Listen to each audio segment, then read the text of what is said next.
Okay, I think we're good. Hello all, I am Nerd Square, resident horror runner of various games, usually mascot horror, but today we're running some proper horror tonight. I'm gonna be running Alan Wake 2, of course, the sequel to the hit Remedy game you may have heard of or even played at some point, first one or the second one.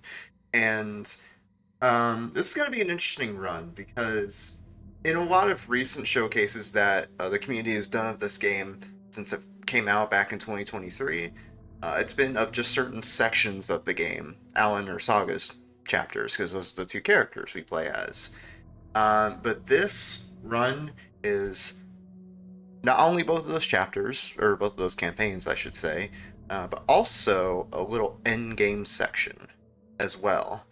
So it's going to be the full Alan Wake 2 package. Any percent, of course, because any percent. But as well, this is going to be done on the final draft mode.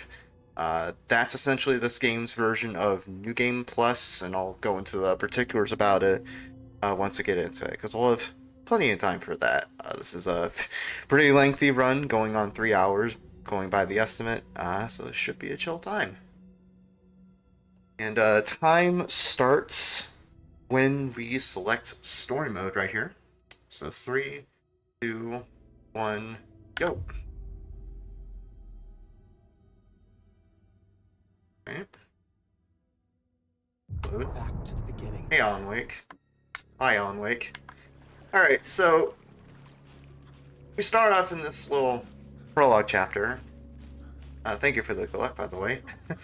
We start off in this prologue chapter. We don't play as Alan Wake, at least not yet. We're instead playing as Danny DeVito, and the character that Danny DeVito is playing is this guy named Robert Nightingale. He is a police officer that was sent to look for Alan Wake after the events of the first game took place. But things happened and we got dragged into the dark place ourselves. So we're gonna have to just walk through the forest to get to civilization. And you'll see right here that he's wearing pants, which I know a weird point to make, but that's actually a setting that Remedy put in. Because normally in this prologue, he's stark naked.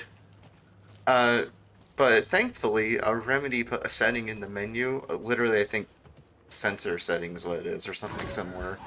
You click that on, and he's wearing pants. So he's actually clothed for the intro.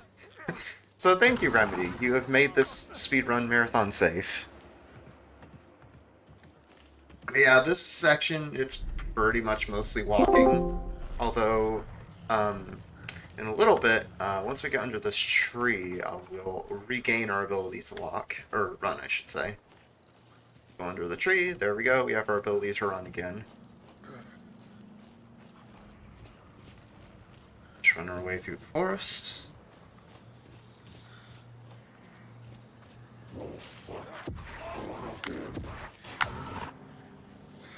Now there's the goal of the tree there being creepy. They're the kind of main enemy, at least for now.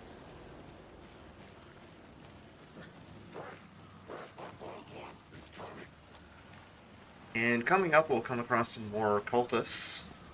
And this is more or less a forced to die type of section. So we're going to try to get close to them as quick as we can, so we die as soon as we can. There we go. So now we're done. Rip Nightingale. You served us well for the little bit you were on screen.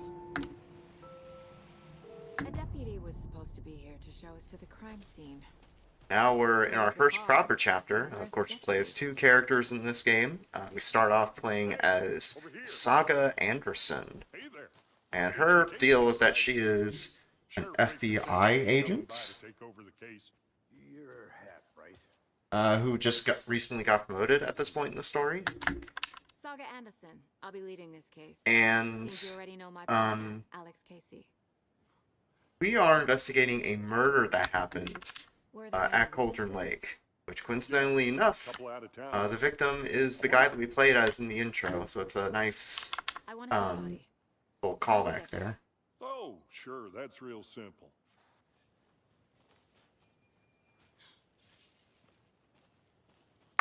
we'll make our way down the hill. Before we get to the crime scene, there's time to review the facts of the case so far. And Make I sure go I'm showing down clues. this hill.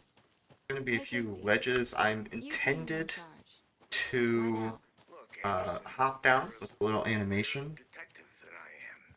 But instead of going down this ledge, you'll see me do something different. Are you Wait a thinking little of bit here retiring? once we get to this ledge. You know what happens to cops who say this is their last case. Here we go. So I just dodged down there, because this game does have a dodge. Instead of hopping down the ledge, that'll save a little bit of time. It's not a huge time save, but it does add up over the course of the run. Doing that from time to Not a time. bad place to get murdered. I also like this, these like little quips that Saga and Casey say to each other as you go through the forest. It adds a little bit of character to the game, which I think is pretty cool. The only thing around here that feels like home. You think the local law had the sense to put up a tarp? If they did, Anyway, we'll be walking through the forest. Meet up with, I believe, Thornton? No, Mulligan, actually. It even says in the subtitles. We met up with Thornton earlier to get in the forest, and we just met with Mulligan, inspecting the body of Nightingale. Before doing that, though, there's his body right there. Before we actually inspect his body, I'm going to take a slight detour right here. Throughout the game, there's a bunch of cult stashes, is what they're called. Basically chests. They can get loot like ammo and health and stuff from. Wonder what's inside. I should take Enter a look little around code before I right there, go which in is the this same thing. every time, so I just have it memorized. I'll give me health right there, as well as some bullets from my handgun. Saga's chapter is is very much combat focused. So there's a lot of resource gathering to do throughout the game. Procedures and stuff. Thanks, Deputy. no tarp. You owe me a coffee. Okay, let's start by examining our guest of honor. Does this fit Alright, the so MO we're of going to the do a previous big investigation murders? sequence Body is here. positioned on the table. Ritualistic. They'll introduce us to the case board. The facts are on the board. This is essentially Saga's version of the Mind Palace technique. There's a bunch of clues we'll have to gather throughout the environment, and then we'll put them on the case board right here to solve the mystery we're looking to. Killer left the heart right next to the body. As I look at these clues, you'll notice me back out and then immediately go back into the scene where the clues are. It just saves a little bit of time, because otherwise you'd have to wait for Saga to finish her dialogue before you look at the next clue. Heart removed from chest. Strapped. And we'll actually have to physically examine the environment instead of looking at the individual scene. Go ahead and look at a few specific things there. We'll look at the table, that blot on the ground, Need to find more clues. Large amount of blood on the table. that core right there, and that camera The that's victim on the died floor. here. Multiple people were here. Put those again in the Multiple case board. killers. Someone was drinking beer. They spent time here. Waiting. Someone left in a hurry. Knocked the tripod over. If Was it for a you've cat? ever played this game casually, you Hiding probably multiple dread killers. the case board. Quite the party.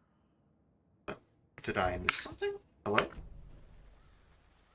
Oh, I forgot to talk to these two guys here, because I need to get more clues from talking to Mulligan and Casey. I had a brain fart and forgot So to, you but that's knew fine. them. Well, I didn't recognize him in his curtain. There we go. Now we can actually clues on the case board and progress. A little stun lock there, but that's fine. Robert Nightingale. Realized my skill issue and I fixed it pretty quick. 13 years ago. They planned for the murder to happen here. And then within this tutorial, we get introduced to another mechanic in the case board, which is profiling. You can basically talk to the characters you're investigating, kind of like a psychic reading. And that'll give you more clues on the case board, so I'll put that clue up right there. The lake is connected. That'll to tell the us that house. Nightingale came from Cauldron Lake, which, of course, we saw in the intro, but Let's take a look at Casey and Saga don't know that. So we'll go down to the lake, down to that big tree that we were walking under to get some clues on what happened to him. Did something happen at the lake? I think Nightingale came up from that direction. From the lake. Probably Stuck looking on that for log, but shelter. that's okay. Safety. They were waiting for him. When you're ready, I'd love to hear what you put so far? Sure. It's not that complicated. Nightingale was out in the woods alone at night, possibly tracked. Get that footprint and then that page. There's a piece of paper on the ground. Welcome back. And long story short, Someone's been watching us. that page, as well as some clues to look at in the caseboard in a sec, You were right. basically reveal that something is This is stuffed right up my alley. inside Nightingale Nightingale's came. chest. Probably the cult doing something Either to he his dropped corpse this after the page, fact. The killers left it for us.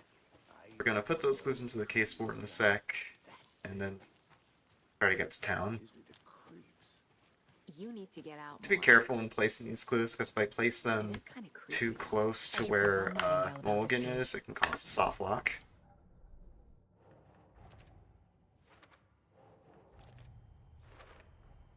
I think he came from the lake. But his tracks make no sense. All the clues in, and then we'll talk to Mulligan to let him know, hey, we need to take this body and investigate it. I hope you didn't get stuck in any of those big puddles. Crazy flooding down there, huh? Voice acting in this Just game was like I great. said. All the performances are pretty good.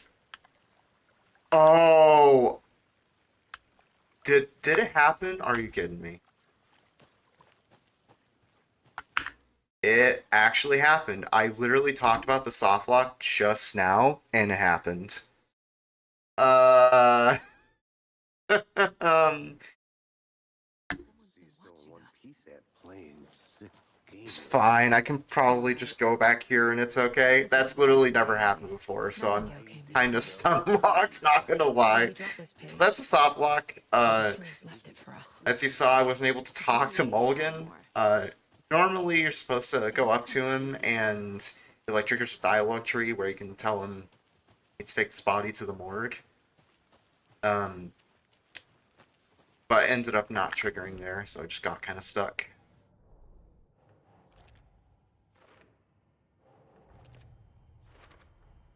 I think he came from the lake.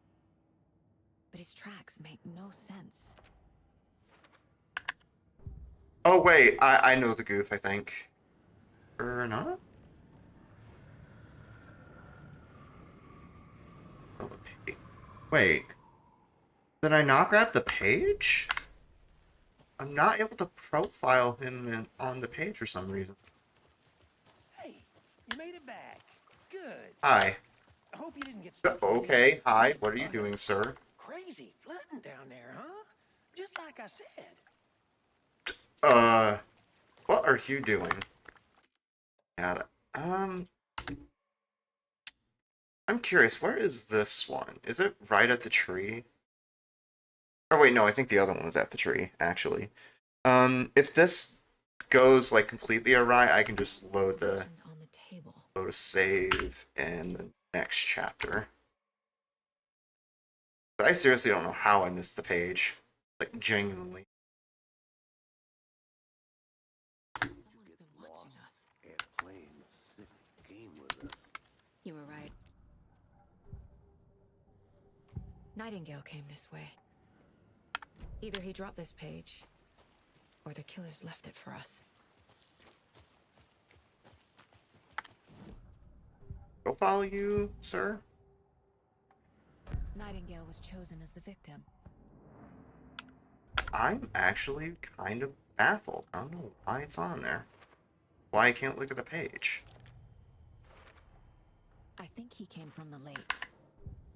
But his tracks make no sense. Why can't I profile him? What is going on? I didn't know trees got that big. Creeps. You need to get out more. Hmm. It is kind of creepy, though. Trying to mull over my options, because I kind of wonder, given that, if we can do a mulligan. I hate to do that, but, like, I've genuinely never encountered this before, and I have no clue what to do.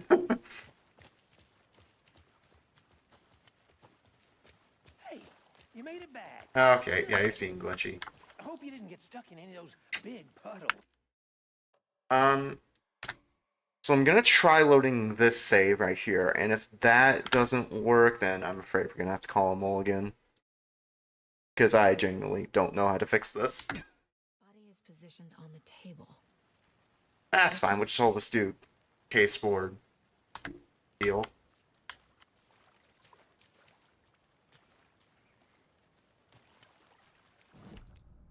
Oh, case board tutorial. There we go. I was a little. The facts are on the board. I said some. I forgot what I Another was supposed to body do, turns up but just that's as we fine. arrive in.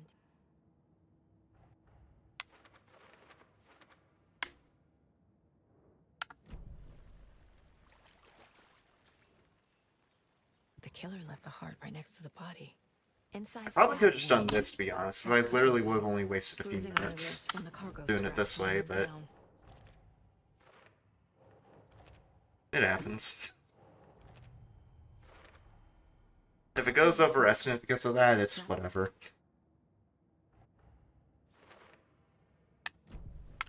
Who is our victim?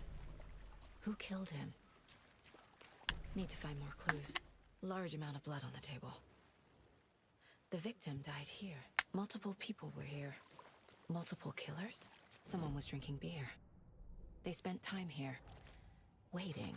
Someone left in a hurry. Boot prints, indicating multiple killers. Quite the party. Did the thing again where I forgot to talk to these two. Oh, I sure do. His name is Nightingale.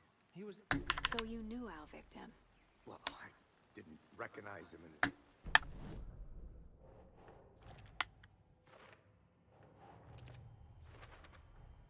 Robert Nightingale, ex-FBI, came to Bright Falls 13 years ago.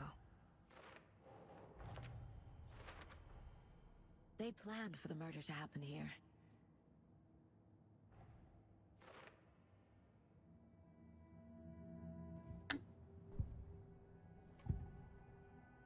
Agent Nightingale has been MIA.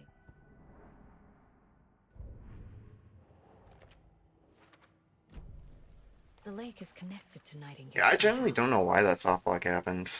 Casey, let's take a look down by the lake. But it's fine. We only lost like 6 minutes, plus however long it took for me to get undiscombobulated. It's fine. Did something happen at the lake? I think Nightingale came up from that direction. From the lake. It's pretty rare from my experience. Rarely ever does that happen, but hey. They were waiting for him. When you're ready, I'd love to hear what you put together so far. Sure. It's not that complicated. Nightingale was out in the woods with tracks. Barefoot. Nightingales? There's a piece of paper on the ground. I didn't know trees got Someone's been watching us. playing a sick game with us. You were right. This is right up my alley. Nightingale came this way. Either he dropped this page, or the killers left it for us. I should profile Nightingale about this page. There we go. We should be able to profile him for the page now. I think he came from the lake. But his tracks make And no if sense. Nightingale or if Mulligan is still soft locked, we'll see what happens. Page in the woods.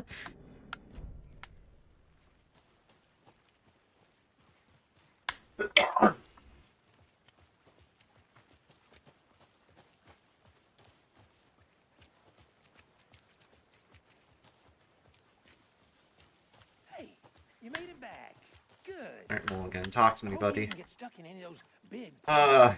Crazy flooding down there, huh? Just like I said. What? Yeah, I think he's permanently glitched. Yeah, I think I'm gonna just call him Mulligan and do these shenanigans. So so unfortunately, yeah, couldn't recover from that bug, so we're just gonna have to move on from that. Oh, we basically missed as we would have taken his body to, or Nightingale's body to the morgue right here. But he still got up. And then we would have just, oh wait, hold on. Yeah, unfortunately I am gonna have to call Mulligan on that and start over if it's possible, because I just realized loading that I wouldn't be able to play on Final Draft.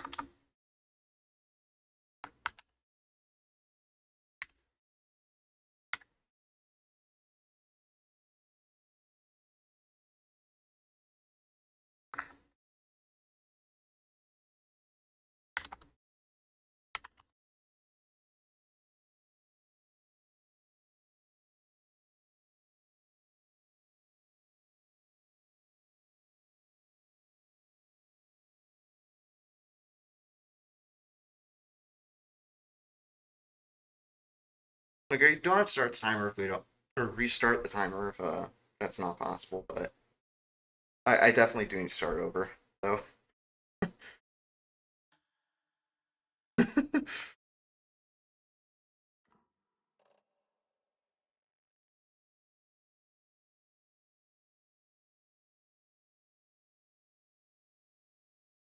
Or wait, hold on. Should notice the chat.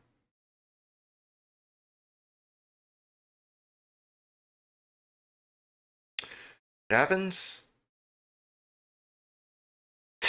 Yeah, things are going great. Yeah, I think that's what I'll do. I'll just, assuming we're, regardless of whether we're restarting the timer or not, I'll just go in and start over.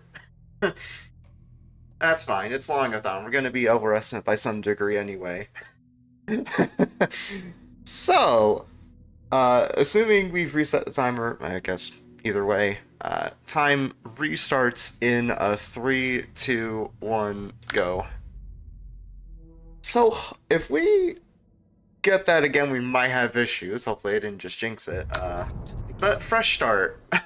So, we're playing as Danny DeVito, but he's actually playing this guy named Robert Nightingale. Yeah, exactly. Missed the start of the run. We're starting fresh. Yeah, we're playing as this guy named Robert Nightingale. He is a cop that was sent to find Alan Wake after the events of the first game. But he got caught in the dark place himself. The dark place, of course, being this like weird, hellish alternate dimension. And now we're just finding our way back out. And you'll notice right here that he's wearing pants, which I know sounds like a bit of a weird remark, but normally he's supposed to be stark naked during this intro. I'm not kidding. But Remedy put in this option in the game, literally just an option in the settings menu, where you can toggle him wearing pants. So thank you, Remedy. You made this run marathon safe. This intro, much like the rest of the game, is a bit of a walking simulator. In fact, for the first bit, we are forced to walk and we aren't able to run. But once we go under this tree, we're gonna regain our running movement. Alright, perfect. So we just regained our sprint right there. We'll make a beeline out of this forest. Along the way, we're going to come across some cultists, including this one coming up. That's members of the Cult of the Tree. It's like a weird cult that's out there trying to kill Nightingale, basically. I could go into the plot in this run, but it's very convoluted, so I'll just go over, like, the Spark Notes version, basically. Looks like he's wearing leggings. I guess kinda. It looks more like underwear to me. Like he's wearing boxers or something. Anyways, we're gonna come across these cultists here, and this is a intended death type of section, so I'm just gonna run into them to die as soon as I can. There we go.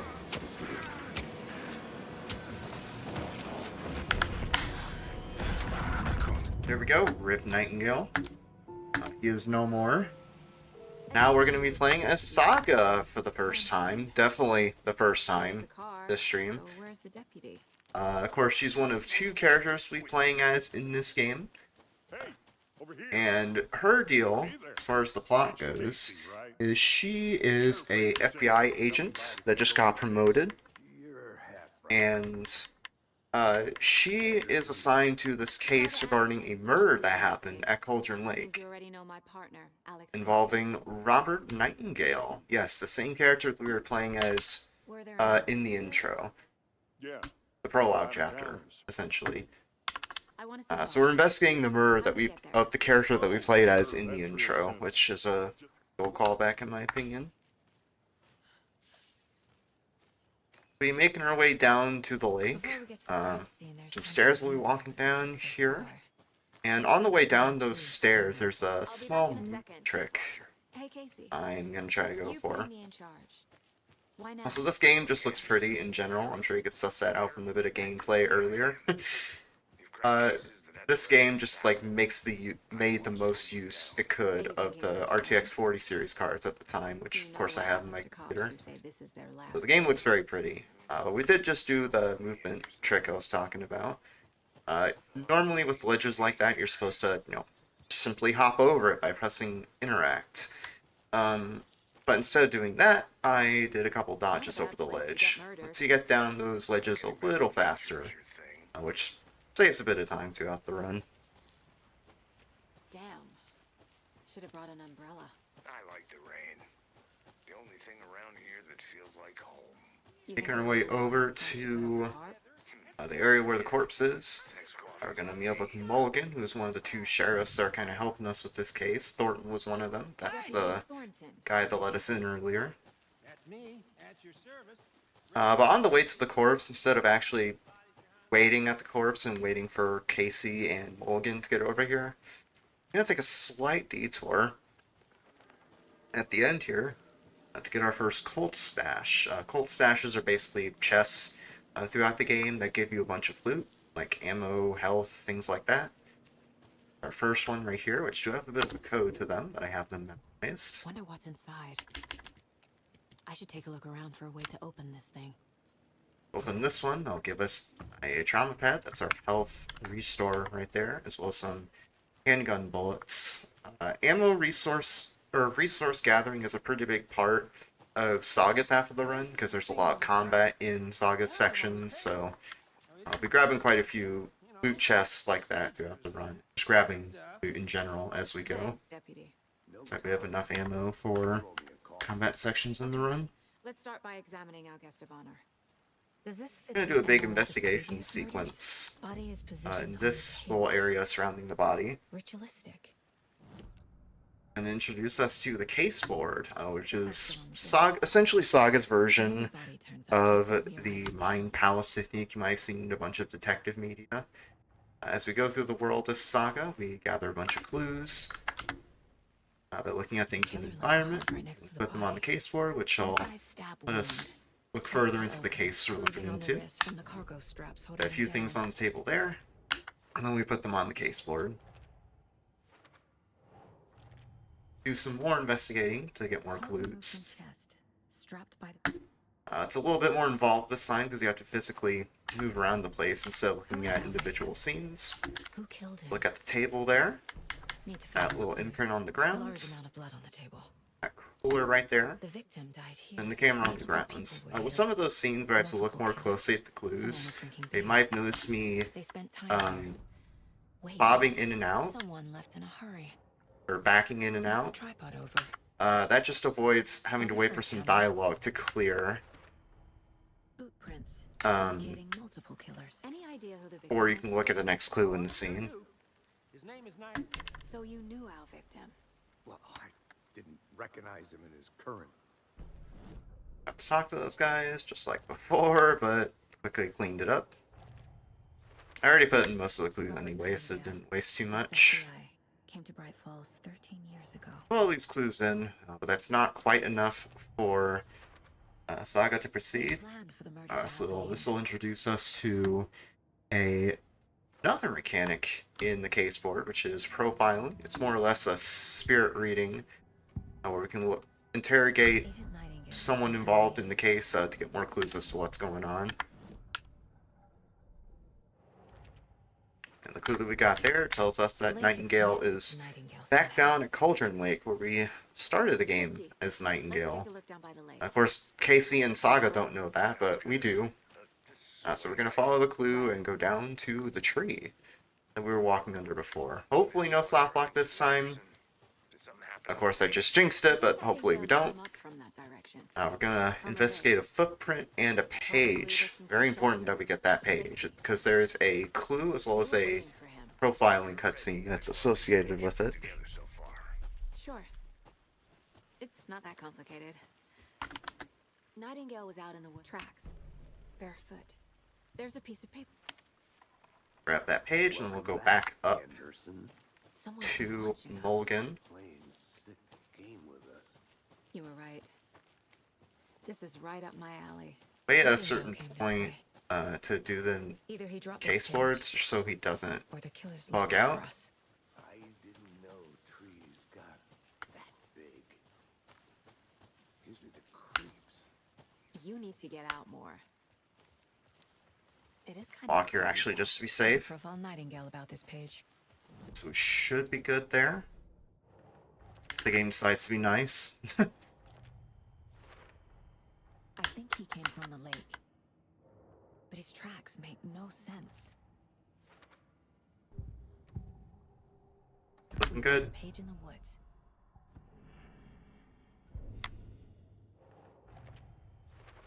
Now we should be good. Found all I can here. Now Logan should be talking to us.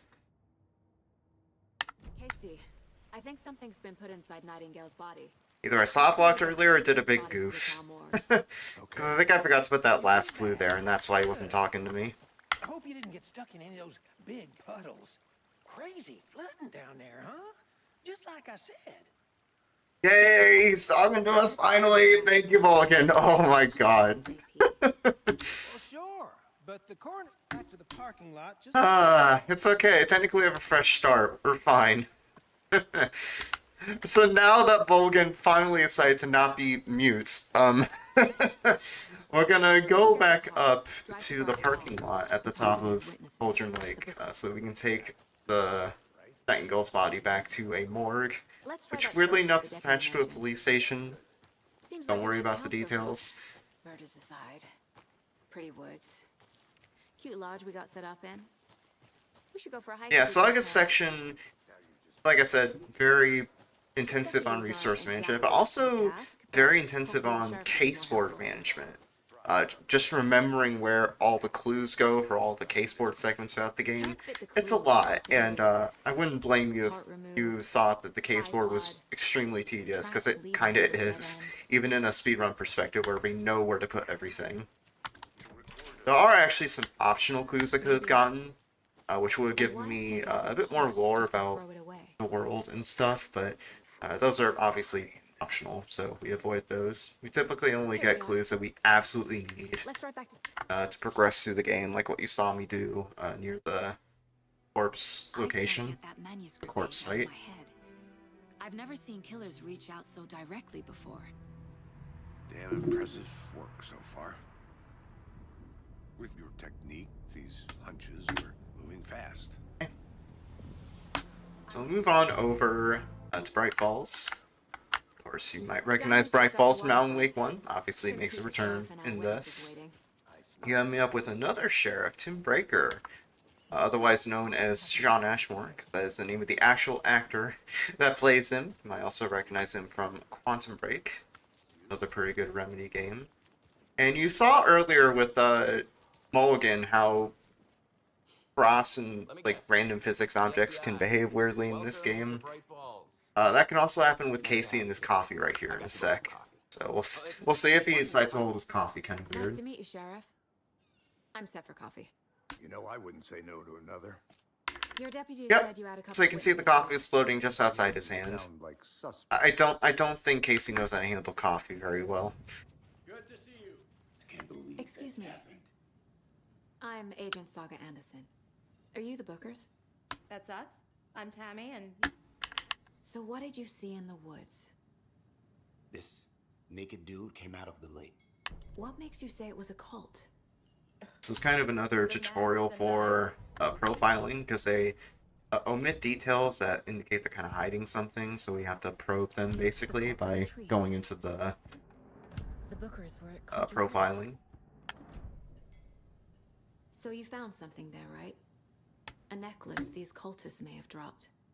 They even act kind of shocked about it too, because they're like, "Wait, what? How'd you know that?" It's got that necklace there, though. Let us go on to the police station. For sure, we'll investigate Nightingale. So Let's go. our way over there. Runs are typically done on story mode. Looks like we're dealing with a cult. It's just like the standard difficulty most runs are done on. It makes it so you don't have to worry too much about combat, and more so just have to worry about execution. And it's also just faster. And for the very first time in Saga section, we'll our first look at the inventory system. There's a little bit of management I'll be doing with it, just to make sure that the weapons go in certain spots that I like. Hey, thanks for all the nice weather. Quick spots, as you can see. What Just are you talking about, Thorne? them in there. It was raining a lot. There's also a slight a minor bug. It doesn't actually do anything. It just looks kind of funny. If you go into the inventory, hover over an item like this pistol, then press the inventory button again, you can have the inventory open while you still have full movement of Saga, and it works in Alan's half of the game as well. Like I said, it doesn't actually do anything because you're kind of limited what you can interact with in that inventory lock state, but it just looks kind of funny, so I like to do that whenever there's big moments of downtime. Hey, boss. Corpse is downstairs ready to go. Yep, in the morgue, all prepped. I'd like to take a closer look as soon as possible. So make our way down to the morgue. On the way, I'm going to take a small detour, get some items right here, Anything you need? so I can nab those while Breaker's walking over to the door. Looking pretty good. Generally early on we want some healing items. So we share a We're gonna have to take some mandatory damage in a little bit once we get down to the morgue. I guess you guys don't have that problem though. Our only coroner rotates between. Try to get ahead of Breaker here. Nice. Right? I'm just doing that so I can grab some items from these lockers here as they walk to the morgue. Got nothing in that one, that's fine. And nothing in that one either, perfect. We're still pretty good on items, but I generally try to get more healing and stuff from those Let's lockers. take a look at outpatient. I'll start with the external inspection before performing the internal examination. What was the cause of death? There's writing on here. Heart right there. The body His shows forehead, signs of course, being backing out submerged in water post. repeatedly to save time. They did leave something in this Chest cavity, his shoulder, attached. his wrist. Time to see what Nightingale's body can tell us.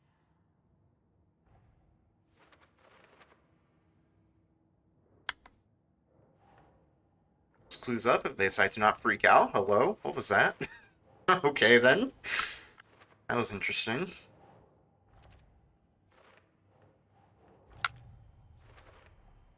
Chest wound is cause of death.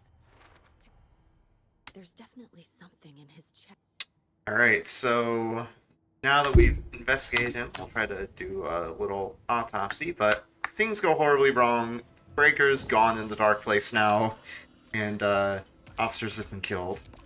I'm gonna use the healing items I gathered just to heal up a little bit. So I'm healed up for full for most of early part of Saga's chapters. This is kind of a tutorial for how the light mechanics work, because of course the enemies don't notice you if you're in the light. Classic Alan Wake mechanic. We do 2 headshots on a mulligan here. Press after I miss several times. And there we go, he's dead. First 2 chapters are generally pretty chill for Saga sections, and then Chapter 3 is where things really pick up, because Chapters 3 and 5 of Saga's campaign, Return, is where things really pick up in terms of difficulty and remembering where things go and stuff. Saga would learn how. Stop the monster. Talk with Casey right here. There's no Right rational after that big explanation to what attack you that saw. Nightingale went on. I'd love to blame this on mass halluc. A dead man turned into a monster.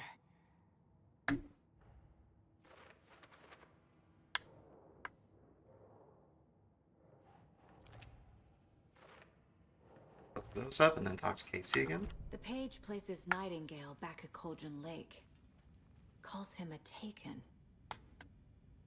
We need to head over there, stop him, before anyone else gets hurt. Okay.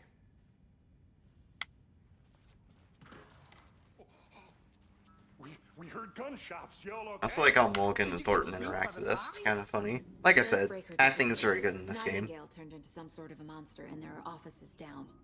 You two handle things here. We need to get back to Cauldron Lake immediately. Fuck me. That's terrible. We'll do what we can, man. And as we go to Cauldron Lake to start Return, or the second chapter of Return, I should go ahead and explain what Final Draft is. Like I said at the start, it's this game's version of New Game Plus, and there's a couple of things that Final Draft does in a New Game Plus sense. First of all, it lets you access all of your weapons and charms and stuff. I'll explain charms when we get there.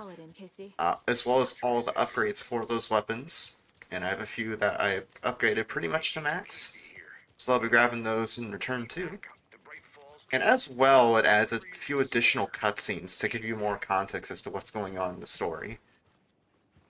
So it's kind of interesting, because you're basically intended to do this game in 2 full playthroughs to get the full picture of the plot and all that. Which is a nice detail. And it's also just a very Remedy thing to do, so... I know why Nightingale was here 13 years ago. He was chasing a writer.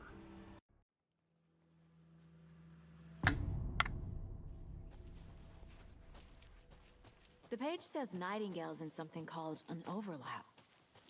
Need to figure out exactly what that means. I'm happy I'm not in charge of this mess. Thanks. Let's start looking for Nightingale where he was killed. Casey, you go So ahead this and go first bit is outside. basically just I'll us catch up. retracing our steps to get back to The writer of these pages that knows hill what where we're doing, Nightingale's corpse because was they're when we first behind found us, him. or because they can see what's coming. Impossible things are happening here. A world operating on different rules. Of course, along the way, I'm going to do that little I edge need to animation understand the skip, strange logic. To see the clues. To solve the case. just like that. A lot of things about this case keep bothering me. But one thing feels really off. Breaker's disappearance. I don't get the feeling Nightingale... So the path in this one is a bit different, because I went off to the left to go to the general store, but instead, I go to the right over here. It's pretty easy to get lost in this forest, as you might imagine. If you've ever played this game casually, you probably sympathize with that. It's actually not too bad once you learn how to navigate through it. It's like there's so many twists and turns, you can get lost pretty easily. So first thing we're going to do, we're going to go back to the tree where we found that page from earlier. Spoilers, it's going to be another page when we get there. I need to figure out where Nightingale went. I can feel something. Also, don't mind those jump scares, they just happen throughout the game. Nightingale isn't far. Usually they're a lot louder, but again, accessibility stuff, you can turn off the motion that triggers during it, and also the volume of it, which is pretty cool. What is that? There's the first real instance of the flashlight mechanic Fuse was in place. in the run. Again, another classic Alan Wake mechanic. Occasionally throughout the game, when you're trying to go somewhere or find a clue, those light orbs will get in your way. You have to shine a flashlight on them to get rid of them. It does use a little bit of battery. You can see the meter in the bottom right there next to my ammo. But you generally don't have to worry about it too much, because you generally get a lot of battery throughout the run. So that page told us to go into the witch's hut, which is the shack I ran past right there. We're supposed to get a fuse to open a panel, or use a panel, to put in a panel to turn on the power for it. I'm going to do this, and I'll grab the fuse. That's what I call an interact cancel. When you're grabbing a key item, like that fuse, you press interact and dodge at the same time, instead of grabbing it like she's supposed to, where she does like a 2-second animation, Saga instead just dodges backwards, which is a pretty time save. So I have to do a bit of menuing here.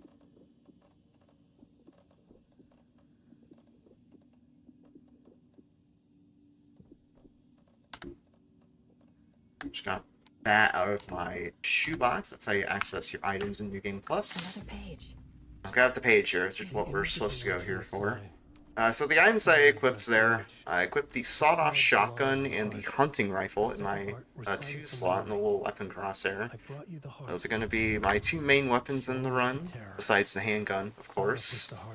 And I also grabbed a few charms there. Most of them aren't really that important. because they just like give me a bit of insurance health-wise and stuff. But the really important one, I believe, is Logan's Charm. I might be getting the effect wrong here. I believe it's the Logan's Charm, which is that heart-shaped one that I grabbed. That'll let me get more resources in the environment when I loot stuff, which will be pretty helpful. Headshot that cultist there that's being rude. And more clues in the case board, because we're trying to get this heart out of this freezer right here. Because we're going to go to our first overlap section in a little bit. I'll explain what that is in a little bit. It's basic. The overlap sections are basically where we're going to encounter our main bosses in the room. To get into the overlap, I need to find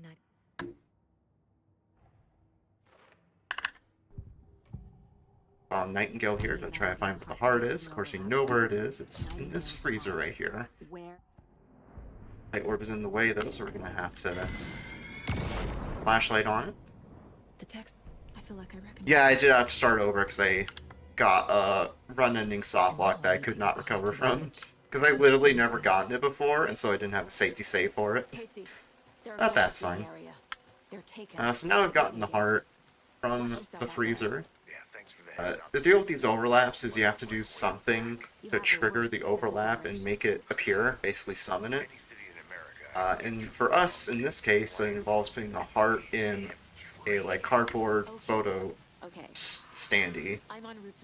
There's a couple of Taken, which are the game's main enemies that we'll encounter here. I'm going to try to move off to the side to dodge them. Oh, there you are, being squirrely. Hello. It's fine, I'll just dodge out of the way to avoid him, it's fine. Put that heart in the chest of the witch in the cutout. Now we're in our first overlap.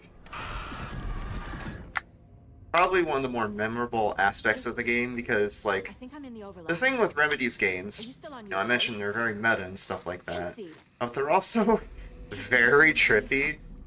And that's especially the case with the overlaps, because like the whole deal with these overlaps, right, besides them being trippy, of course, is they're basically winding mazes, which you'll definitely see with Return 5, in particular, later on. And also Return 3, but it's not as hard to navigate, in my opinion. What was that? So it's pretty much a case of memorizing what triggers you need to hit and where you need to go in each loop. Because you have to loop several times before you actually get to where you're trying to go to. In these overlaps.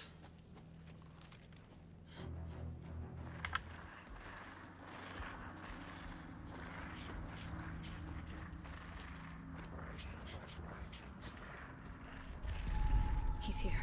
Nightingale. Should be like one or two more loops, and then we'll get to our boss for this area, which of course is going to be Nightingale. I'll go over the fight now because I kind of want to lock in during the fight itself.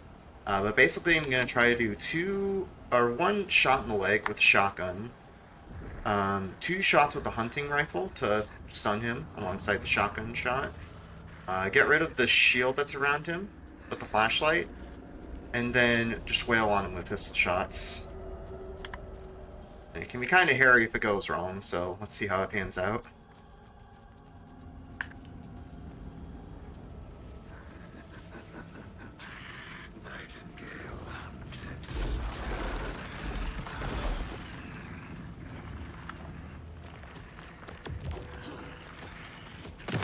There we go, got him in the leg. 2 shots with the hunting rifle. Then I'll get rid of the light. There we go, and I'll just wail on pistol shots.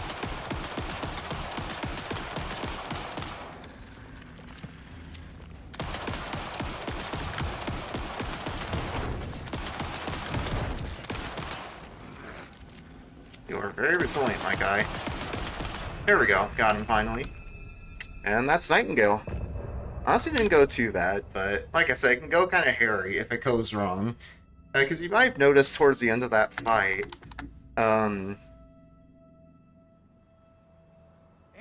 towards the end of that fight, I was kind of like, and really for most of the fight, I was standing underneath that tree. There is a mechanic with the Nightingale fight where once you do enough damage to him, he goes under that tree and then he positions or transitions into a second phase. And I honestly don't know what happens in the second phase because it's been so long since I've had to deal with it. But I believe he does things like, teleporting around a lot more frequently. I think he starts throwing tree stumps at you too, which is very annoying, but Okay. don't have to deal with that, thankfully. Because by sending him into the tree, we prevent him from going there. Just kind of wail on him with pistol shots. Could be further clues out there. The flooding disappeared very suddenly. I wonder if there's any connection to the. So now we've finally taken Alan Wake out of the dark place. Gonna take him over to our police station all the way back in Bright Falls. Before we actually go there, though, and get another cult stash in this back area. It's unlike the other ones. It's a bit of a Simon Says minigame for this code. So let's see what we get. Is that the cult of the tree symbol on it? Okay. Notes and ammo. Get some shotgun ammo as well as a flare and gas can right there. So I'll bind those real quick. What the gas can does is if you shoot it when next to an enemy, it does a lot of damage to them. So for the rest of the bosses throughout Saga's section, we're going to be using the gas can, ideally several, to do some quick kills. I also grabbed a flare right there in that stash because it'll be very helpful for the Mulligan and Thornton fight coming up later during Return Chapter 3.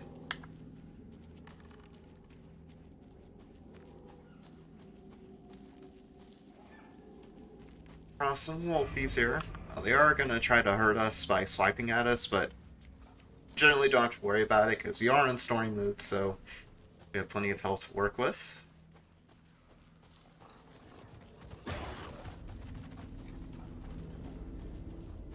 Actually, I have a trauma pad, so I'll go ahead and use that.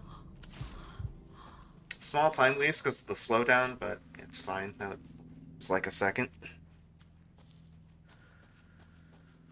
Yeah, we're probably going to be 20 minutes over estimate, Photobob. I don't know if they restarted the timer, but I'm assuming they didn't. But I'm working with it anyway. I have a timer on my end, so I can retime it anyway.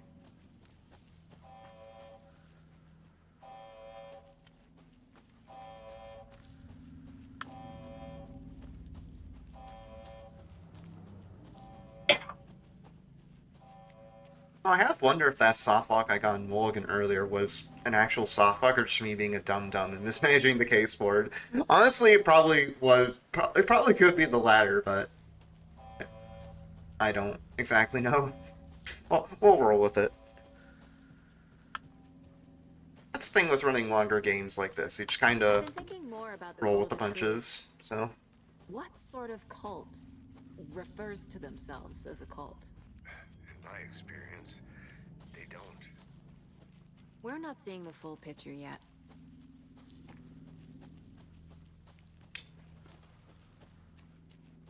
Alright, we're finally at the parking lot. We'll take our car back to Bright Falls.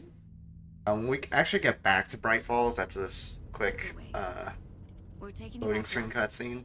We're gonna get teleported in a little bit. Because like I said, play as Saga and Alan in this game. And periodically, you can like freely switch between Saga and Alan as you go through the story.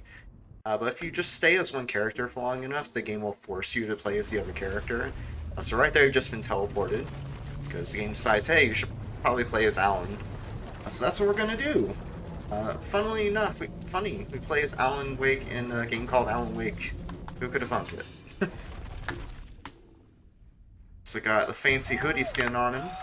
That's courtesy of the deluxe edition, which has some pretty cool skins. A talk show tonight? Waking up in places with no memory of how I'd gotten there. Also, we're in a talk show studio. I guess Alan Wake got on the Late Show with Stephen Colbert, or at least this game's version of it. Was that a recording? And as usual, our house band, the old gods of Asgard, is here. Take it away, you crazy Vikings! Yeah, this is how each of Saga's, or each of Alan's chapters starts. There's like 3 different drafts of initiation, 3 different arcs of initiation, and each one, which each have 3 chapters, start with us trying to escape Sasha Studio. I'm losing So it. go ahead and start on that. So we're going to have to input a code right here. To Alice. Which if you know this game, you know what this is. Good old 665, Neighbor of the Beast. There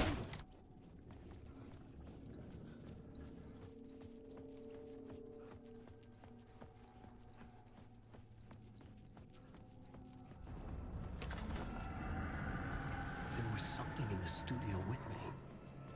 I had Try to leave the studio and oh, oops, he got eaten by the devil, unfortunately.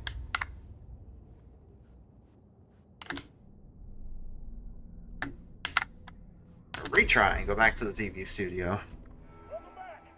Thank you. Welcome back. Thank you. Thank you. Thank you. Oh, you're too kind. Welcome back. We have a great show for you here tonight. A real treat to all you Alex Casey fans out there. Alex Casey himself is here tonight. That's right. Sam Lake, ladies and gentlemen. The actor who has given his face to the famous detective in the film series. And of course, we have Alan Wake here. Best-selling writer, books, the films, all based on. Let's do this!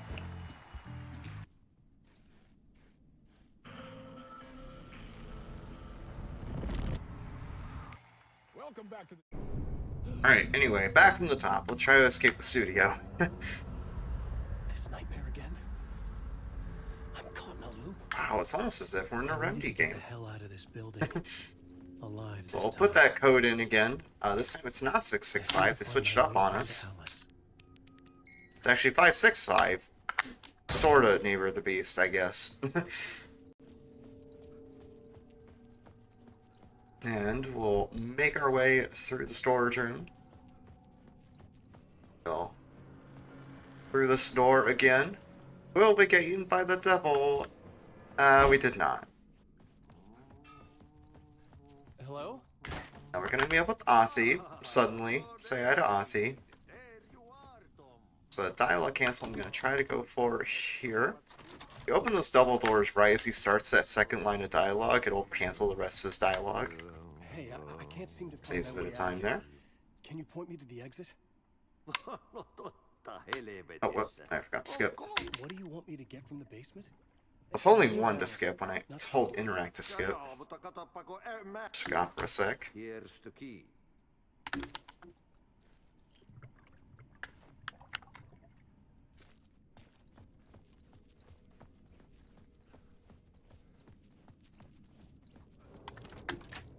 Go to the basement.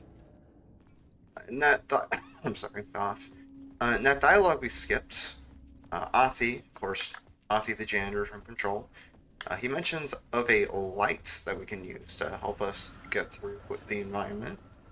So go ahead and go in this room to grab it. I'm gonna try and move these chairs out of the way just so they aren't as much of a bother as I go through here. Now we get to see the angel lamp for the first time, which is probably one of my favorite traversal mechanics in this game. Because what it does is it takes light from or gives light to certain lights, which changes the environment as you go, and it's used for a lot of environmental puzzles throughout Alan's section. Of course, we're going to skip a lot of them because any percent, but if you do want to play the game casually, they are really cool. And if you want to see them done intended, just go ahead and watch a glitchless run. The dark place wants to drop. There we go, chapter 1 of Return, or Initiation. Because Alan's campaign is Initiation. Got the titles mixed up.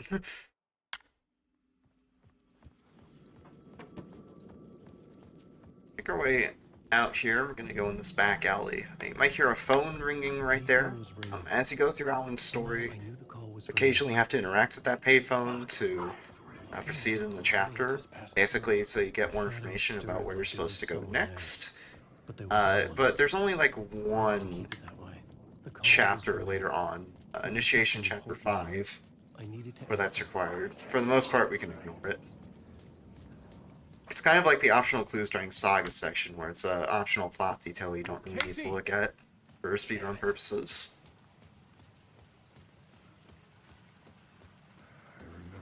But anyway, we're gonna come across the dead Alex Casey. Not the Alex Casey from Saga's section, but this Alex Casey. Because in this universe, in the Dark Place, Alan has written a bunch of books about Alex Casey, which is basically like a fictionalized version of Alex Casey in the real world. Very meta. But he's keeled over, so we're going to take his revolver and flashlight. So I have to deal with some taking here in a sec. And we're going to come across our first real out of bounds once we get out of this back alley. Because we saw like the interact cancels and stuff during Saga's section. But where a lot of the glitches are in this run is in Alan's section. Because they can do a trick called ladder skipping. Basically, if you melee and then dodge, melee and then interact while next to the top of the ladder, it'll displace you such that you're just to the side of where you try getting on the ladder, which for most cases is out of bounds.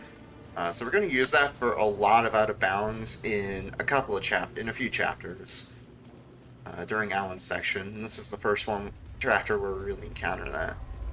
We're going to have one really big, or one minor one, just skip some platforming in the city, basically, where we'd have to go through a bunch of weird non-Euclidean back alleys. And then we're going to have a really big one. The first one's going to be right here, the minor one. Supposed to go through some, again, non-Euclidean back alleys to get down to that police car down there.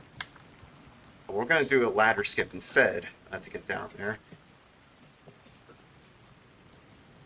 And it looks kind of funny the first time you see it too, because it's just so bizarre.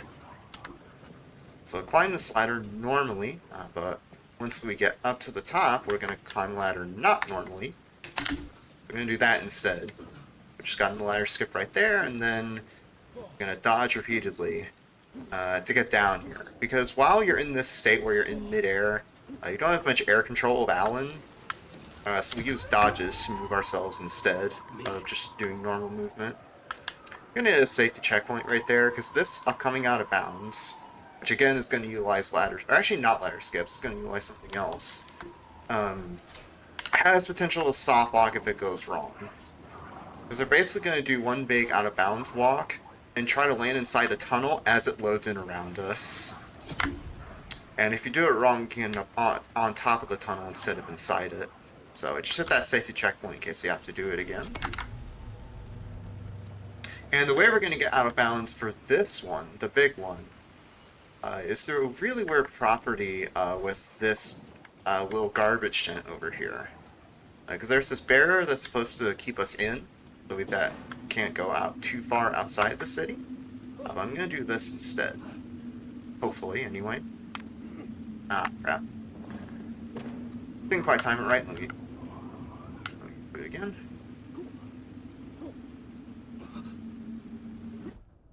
Okay, got it. Perfect, there we go. So what I did is I did a few dodges right there to put myself just outside of that barrier that's supposed to keep me in bounds. However, if you real quickly go into the case board, and then, or plot board actually is what it's called on Alan's side, you go into the plot board, and then right as you go into the plot board, you do another dodge backwards. You sort of trick the game into letting you go past that barrier, so you can then freely explore out of bounds, as you can see with me walking through buildings. And I'm going to try to do a specific lineup here to get even further out of bounds with some dodges. So let's see. 1, 2, 3, 4, 5, and then 6 dodges forward. That should line me up, so that will land in a tunnel that's way later in the level. Normally in this chapter, you would go through a tunnel, or a subway tunnel, and do a bunch of investigation with the plot board, and then you land in this tunnel at the end, but we get skipped right there with this out of bounds. Again, I can end up stuck in the tunnel if it goes wrong, so let's see what happens.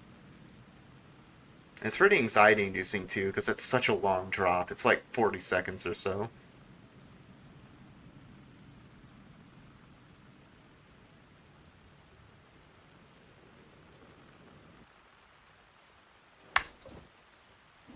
Alright, perfect. He landed in there first try. So that skips a majority of the subway exploration that I just talked about. And that method in particular, where we clip through the barrier, it actually saves a lot more time on top of doing that out of bounds. Because we used to have a much older and much more tedious method, I'd say, of doing that. But around, I want to say mid last year, something like that, one of our glitch hunters in the Alan Wake speedrun community, Zumo de Papaya, found that barrier clip method, and then a top runner for this game, Suave Peanut, was the first to implement that into the route, and I believe do it in runs as well.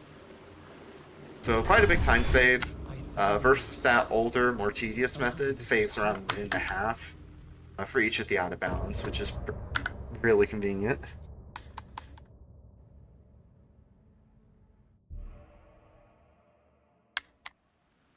So we're out at that subway murder site. Like I said, there's a very particular flow to the chapters in Initiation, because there's 3 drafts of Initiation, 3 arcs basically, and with 3 chapters each. The first chapter, you usually go escape the talk show studio. Second chapter, you go through a murder site, and then third chapter, you go to Alan's apartment. Which we're going to do here after we go through this gate. Did a particular setup right there to line myself up with that light on the ground so I could grab it with the angel lamp. Now I had to grab it twice right there because I didn't properly trigger that gate, since I didn't exit or enter the subway normally, obviously. Going up to our apartment? Would I be home? Or was this just an echo of the real thing? Even then, the murder site had brought me one step closer to escape. Right, we're gonna take the elevator up to our apartments. And when we take the elevator up, you'll see this letter in the middle of the elevator right there. That's one of the new cutscenes, or basically the main new cutscenes for Final Draft. It's basically a photo of Alice, more or less giving us a pep talk to, keep on keeping on. It's a very minor thing, but it's nice. You get a little touchy moment with Alice there. Alice, of course, is our wife, who we're trying to search for by getting out of the dark place.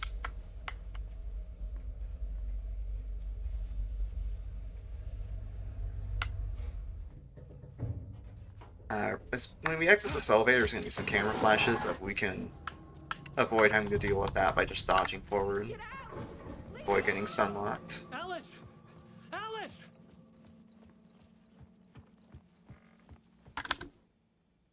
Part 1. What was Alice working on? Grab that memory card, because there's a video of Alice's. We're going to go to watch on it. Of course, we're going to skip it. Alice. And that Scratch has actually been terrorizing Alice while I've been gone. That starts kind of Alan's motivation for finding Alice. But we've had enough as Alan for a little bit. We're going to be forcibly switched back to Saga. And this is, I kind of mentioned this earlier, but this, as well as Chapter 5 of Return, is my most feared part of the run, because there's a lot to do combat-wise, especially with one boss fight we'll be fighting in this chapter, and and just Return 5 in general. Just has a lot of navigation stuff going on, too. Have you ever heard of the Cult of the Tree? Creepy bunch. In the habit of... If the cult has the clicker, does that make them Scratch's followers? How are you so certain they even have the clicker? They could be working for Scratch. Alan, real quick here. The cult has the clicker. Those clues on the case board. See a few clues flash by here, because you're kind of intended to put these up as you progress through the game, but if you haven't, Gave us a lot of if you progress past the point where they're useful, the game will just put them up automatically.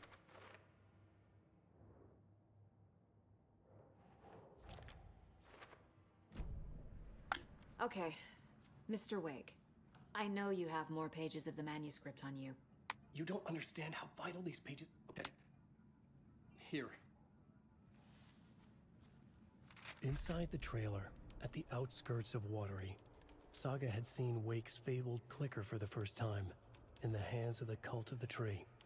A cultist stared at her. She drew her weapon.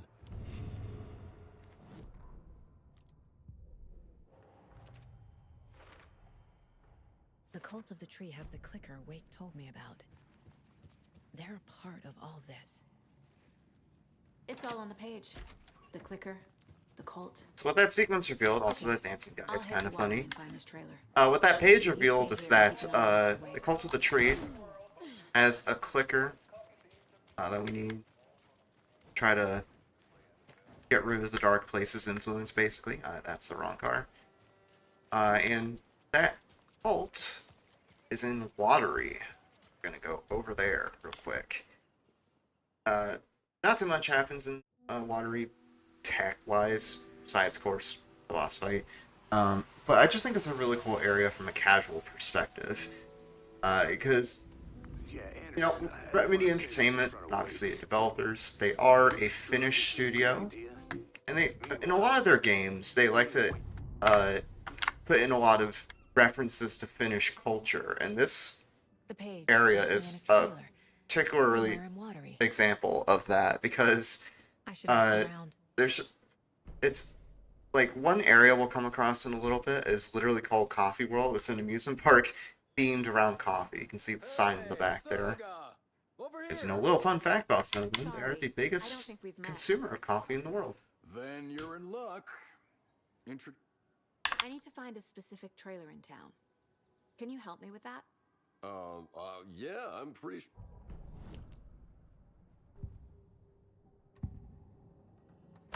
Ilmo made Asking them about a trailer we want to try to find, so All tell them joking about that. aside, yes, I would like to see my trailer. Do you have a spare set of keys? Good for you. Call the gift shop so they can give Saga a hand. Yep. Alright, so we're trying to go into our trailer There's Coffee World. in this Need to trailer cross the park river. because essentially, granted, like I said, I won't go too deep into the story, but essentially, Wake's story that he used to get out of the Dark Place, it's changing like our reality outside of the Dark Place. So we're trying to go to that trailer park to investigate exactly what has changed. What was that? There's some taken we'll encounter going on the way to Coffee World, because we have to go to Coffee World to get a spare key for the trailer. But they generally aren't too much of a problem. You can just run right past them. You may get nicked by a stray axe, but it's generally not too big of a deal. Once we get to Coffee World, though, there's a few kind of tricky combat sections that we'll have to do. It's not anything particularly difficult. It's just there's some like pinpoint shots we have to do, basically. Of course, on the way I'm gonna get some loot stashes. Not quite called stashes, but still loot stashes. Just to grab some more ammo and health on the way.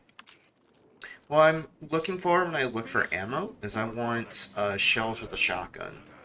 Because the shotgun is going to be our main weapon throughout the run for the boss fights, and some of the enemies and some of the boss enemies we'll be fighting can be particularly tanky, especially if a quick kill setup goes wrong. So we'll generally try to get as many shotgun shells as we can, just as an insurance plan, basically. And Coffee World has an unfortunate case of devs patching out speedrun tricks. More people turning into Because back when the game first came out, and even for a while after that, had a route where we'd be able to grab a few key items here as we go through the park earlier than we're supposed to. But then, I forget exactly when it was. I think it was when they released the Lake House expansion back in October of last year. They ended up patching the abilities to do that, so we were forced to grab those items in order instead of grabbing them out of sequence like we would before. Which does make this chapter a little slower, but it's still fine. It's like not a huge difference in the grand scheme. It's like maybe a minute or two. Well, like I said, not a huge deal in the grand scheme. Our first stop is going to be The percolator, which is very similar to the tilt-a-whirl in real life. If you're familiar with that. Have to headshot this guy real quick, just like that. I'm going over here to grab the screwdriver, because to actually get into the gift shop where the spare keys are, you have to break open the lock, which you're going to use the screwdriver for. Shoot this guy, the tilt-a-whirl doesn't get in the way. There we go. You don't have to have particularly good aim to speedrun this game. I just make it look harder than it is. It's a bit easier for me because I'm on mouse and keyboard, but yeah. So I'll headshot that woman. Gonna shoot that taken in the back. Hopefully, if they don't decide to be mean. Gee, never mind. I think it's just a. Yep, there we go. So I'll headshot that taken. And I'll shoot that taken in the leg with a shotgun. Well, now there's less monsters. Not too bad, but that can be kind of sloppy if they decide to misbehave. And a key thing you'll notice when I shot those enemies, especially if you're a big Alan Wake fan, you might have noticed I didn't use my flashlight at all when fighting them. Where's that safe? So normally the intent with enemies in this game, as well as the other Alan Wake games, is of course you shine the flashlight on. Shine your flashlight on them because they have like a shield of darkness around them. You have to get rid of that shield, much like with the light orbs, to actually be able to do significant damage to them. But there's a tiny window, like a tiny bit of collision just around the edge of the darkness shield, I guess, hitbox, where you can actually do damage to them without having to get rid of the shield. Which, you know, again, it's good for us because we can save on battery. And it also just makes dealing with combat a bit easier because we don't have to stop to get rid of the shield. So for the few bits of the run, which is mostly in this chapter, where we have to deal with normal enemies in a significant way, we'll use that little trick up our sleeve to deal with them. We're at the trailer park. I'm gonna meet Tor and Odin, who are, besides Mr. Door, who's my personal favorite, are my two favorite characters in the game. Those who've played the game before probably know they have some great dialogue throughout the game. Not too much happens there. We just kind of learned that Tor and Odin were in cahoots with the cult, supposedly. And also, somewhere along the way, Mulligan and Thornton became taken somehow. Thornton too? Those two are the ones we're gonna have to fight in the boss fight at the end of this area, which I'll talk about more when we get there, but it's probably the most convoluted fight in this whole run, because there's quite a bit of setup for it. And if it goes, it's one of those fights where if it goes wrong, it really goes wrong, so see how that pans when we get there. Or we can actually go to the overlap to fight them, though. Much like when I put the heart in that cutout earlier. I'm gonna grab quite a few props, 4 props, specifically to put in this parade float that's just outside the hangar. If it's still here, I need to find it. Locked. They must be in there. There has to be a way to get this lock open. There's a basement. From this basement, up beneath the hangar to try to grab the clicker. But Mulligan and Thornton are gonna pull a funny and be like, no you. And make the clicker disappear. They took it. I also kind of wonder what those jump scares look like from the character's perspective. A taken is upstairs. Just looks kind of weird.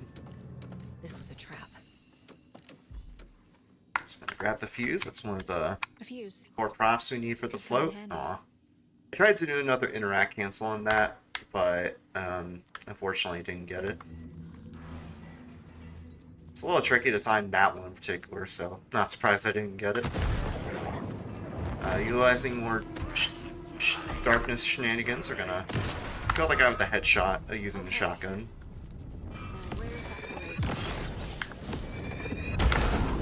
Those light orbs to escape the hangar. Now we're gonna get all the stuff we need for the float, which is a pretty big process, or pretty long process, but overall not too bad. There are some enemies left to deal with along the way, but they should be concerned for the most part. And even if fighting them does go wrong, we have plenty of ammo work with, and I believe plenty So of this health is as the well. Goskala Brothers parade float. Looks I like can only interact with the 4 page, pieces that'd be are missing. great. The mask is the only one without Able a to interact with location the page for a listed. sec there. Gift shop. Easy. I can't make out what it says. Espresso Express. Got it. Fair trade fun zone.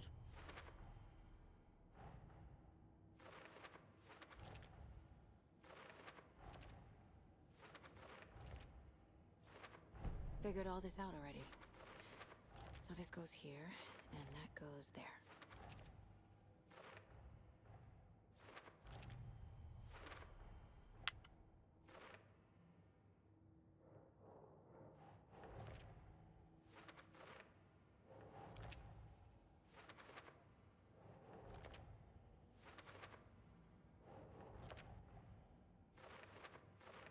What's missing from Alright, the cool. parade float? I need to So put it from together. Saga's perspective, we know what we're missing on the float. We have the fuse, obviously. Yeah. Put that in this fuse box right here to activate Espresso Express. Fuse is missing. Can't operate the ride without it. First prop we're going to get here is a breaker box, basically to power a recorder. We're going to put a tape in later. There we go. Now I just This is supposed to be like a timing thing where you have to time pressing that button to stop the ride so you can hop down right here. But if you just mash the button right after activating it, you can activate the button at the right time straight away. Okay, I cancel on this. Grab the circuit board there. Also like Saga's line delivery right here. Shit. I know the intent was to be like all shocked and stuff, but she just says it so nonchalantly.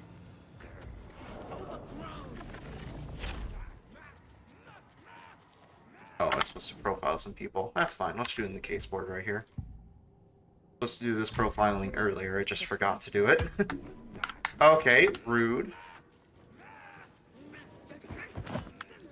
Okay, hold on. You go down, sir. No, I'll use an extra shotgun and shell. Or extra shotgun shell because you're being rude.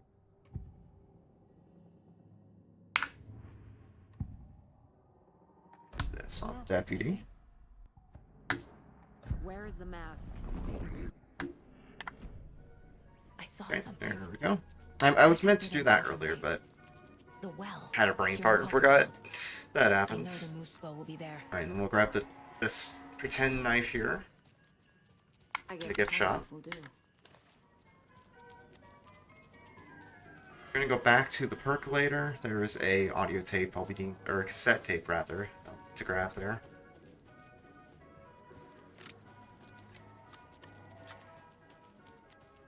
Yeah, I didn't mean to use that shotgun shell. I honestly probably could have waited until I went into the gift shop to do that late profiling, but it's fine.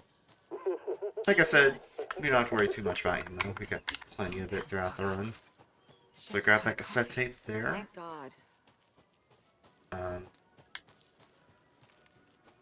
Behind that cutout, we have everything we need, or most of the things we need for the float. We just need a deer mask, which is over on this well over here. There are a few enemies I have to fight, but again, they aren't too much of an issue. We usually just do headshots to take care of them. Well, there's a cultist there. That could be no problem. We'll see. Oh, fine. Use a battery. I'll use a flashlight on you.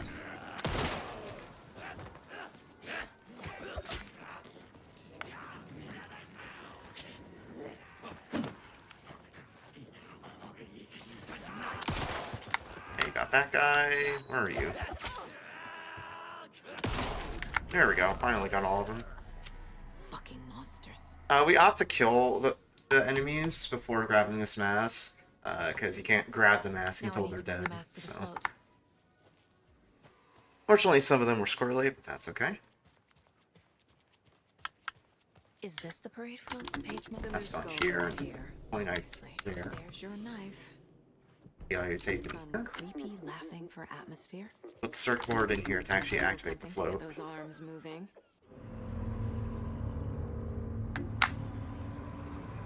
And we'll go into the overlap finally. Like I said, Local Girl is a not only a pretty difficult chapter, especially with this fight we'll see coming up with Morgan and Thornton, but it's also very involved. There's just a lot to do. So they already had to go through a pretty long process to get into the overlap itself, and then the overlap is just kind of not confusing to navigate, but can be kind of trolly sometimes. There's like one section in a little bit where we'll have to deal with a bunch of enemies.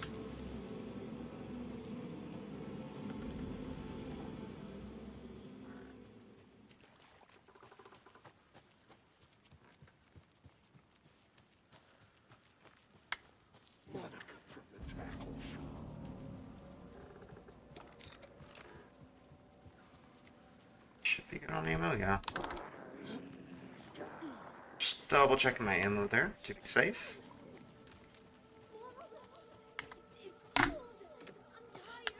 Logan? Logan! I'm here! Logan! The story is trying to take Logan. I can still stop this. I need the clicker. Anderson's been tricked. He has it now. Wake? I saw him this way in the other overlap. It's a loop.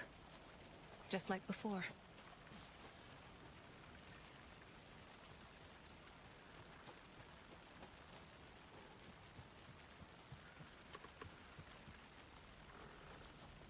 It's like the first overlap, we have to just kind of loop through the overlap a few times until Saga eventually gets the picture. There's a bit of a puzzle with this one, though, because I believe it's on this trip. We'll try to go into the well to go to the next loop. When we try to do that, second, Morgan and Thornton is like, no you, and fills the pool with strawberry jam, or the well with strawberry jam. So now I have to do, listen to a bit of audio cues here. It's not super intensive, I do have to kind of listen for it. We'll hear some radio music playing in the background there. I have to follow the direction of the music throughout this entire loop.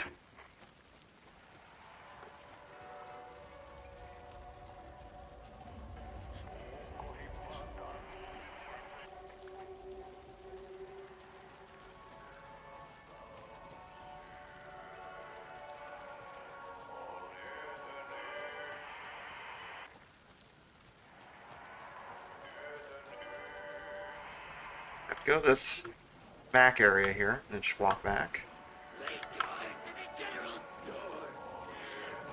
Try to dodge past this guy. Very important thing with this chapter is we want to try to avoid getting grabbed by enemies.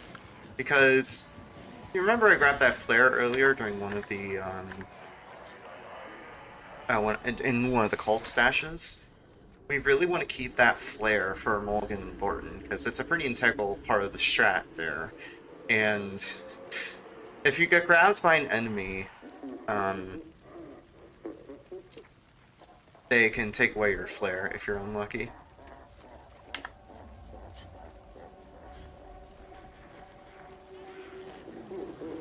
We're past this loop already, so we'll go into the next one.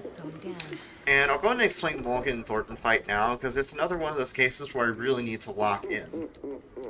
So, for the first part of the fight, there's going to be a big well, much like the one we just climbed down.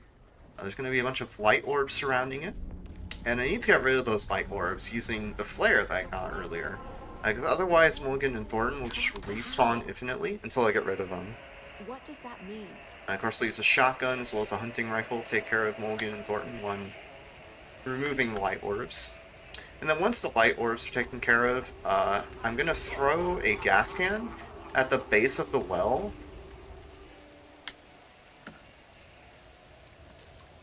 And if I position it right, and if I shoot it at the right time to avoid iframes trolling me, I'll kill both Morgan and Thornton in one shot. But it's a pretty involved fight, so I roll with it here.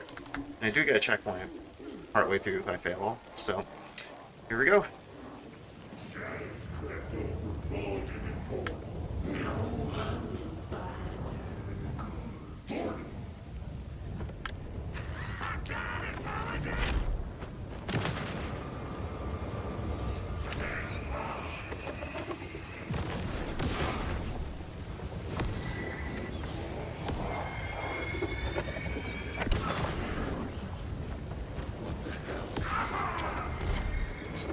over there and then take care of this last light orb.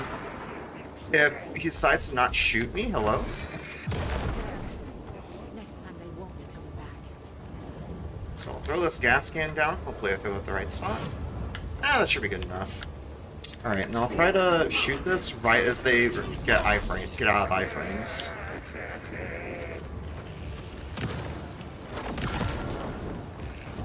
Okay, I got that guy, but I believe Thornton is still alive, so I have to take care of him real quick. There we go. Didn't exactly go as planned. I missed Thornton there, but that's okay.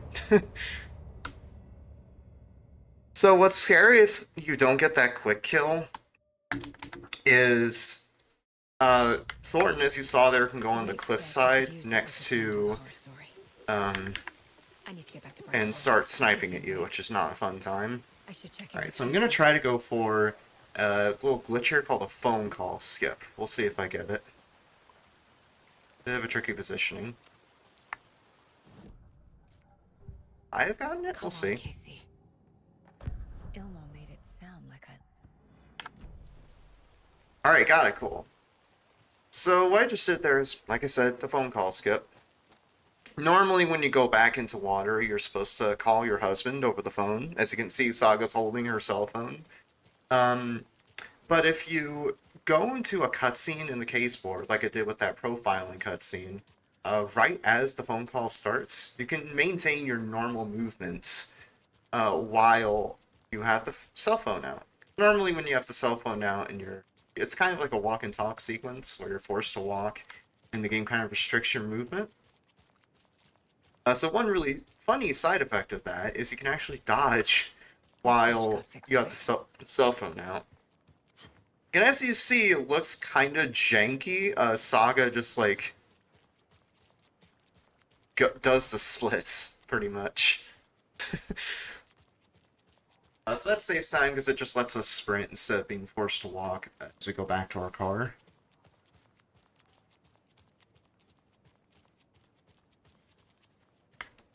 Go back to Bright Falls. Be sure to click the right one because it defaults to 1 there. It defaults to Cauldron Lake for 1 there. They don't want to like mash 1 going out of it.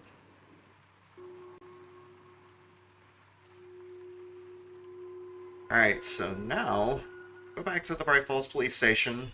While we were gone in Watery, things went very wrong. I had escaped the dark place, such that Alan is bloody all over. So while we were gone in Watery, Scratch, that devil that ate us a couple times in Alan's campaign, he's back in the weird world trying to cause problems. And he caused quite a few problems, and by problems I mean dead bodies, in the police station. And he's escaped us and he's going after Casey, so I'm gonna try to chase after him. That's Casey. He was still alive.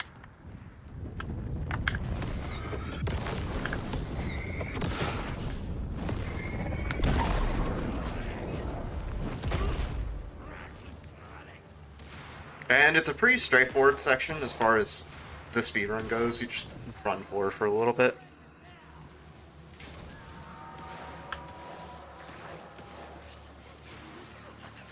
There are some taken here, including that cultist, but we can just dodge around him pretty easily. It's literally just a running simulator for a little bit until we go to a bridge coming up. Casey! Look out! It's him! Did have kind of a cool moment there where he doubles over in pain with Scratch trying to take over. Like I said, acting in this game was great. The pressure eased off. Scratch was further away. I could think again. Casey. Casey, I'm coming! So the bridge right there is where the chapter ends. Nice. I got a gold there somehow on my end, which is pretty cool. It's weird to get a gold there because it's such a straightforward chapter, but you know, it just happened to get one. Alright, I'm gonna try to go for another phone call skip here. And the timing is pretty tight, so let's see if I get it. I'm off the case, but I can still visit family. I didn't quite get it. Yeah, the timing for that one is a lot stricter. You basically want to try to pull out the phone, or pull out the cutscene of choice, right when you grab that shrub, or right when you go by that shrub in the ground, but mistimed it, so we have to do the slow walk of shame. You can kind of do somewhat of a move and skip while you're in this Something is off. while you're in that like phone call state, because you can dodge off ledges, sort of, while you're in the middle of a phone call. So we're gonna grab this cult stash real quick.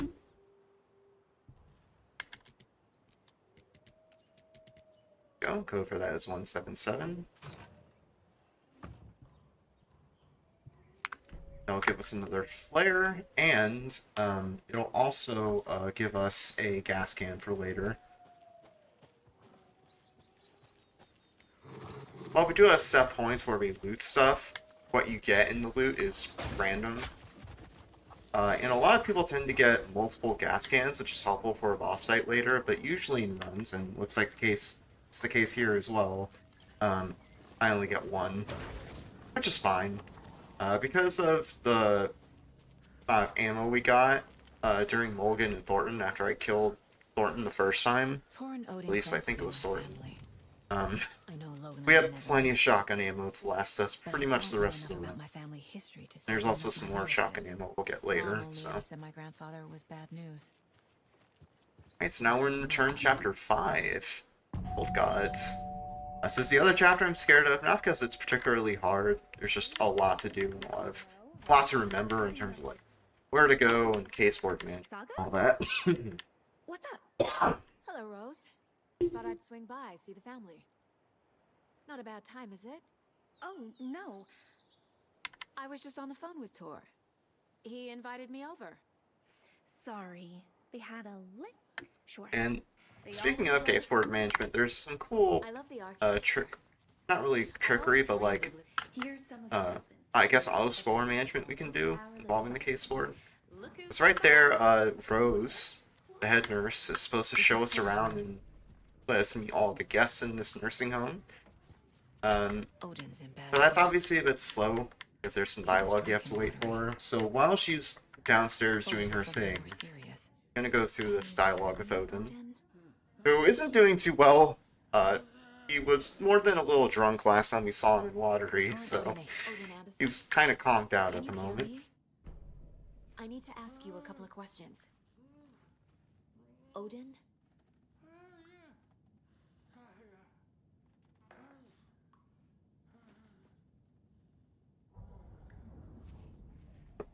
Quite done. He's in no shape to talk. So we've gotten all the clues we need on this floor. I'll go back down. It's going to be some more downtime here, because when we open these double doors, Rose is going to talk with Ati, who appears again. So we're just going to put these clues on the caseboard while she's talking with him. Also, I was meant to profile Odin first, but that's fine. Minor time loss. Odin's in rough shape. I've never connected to someone like... You said Tor is in danger.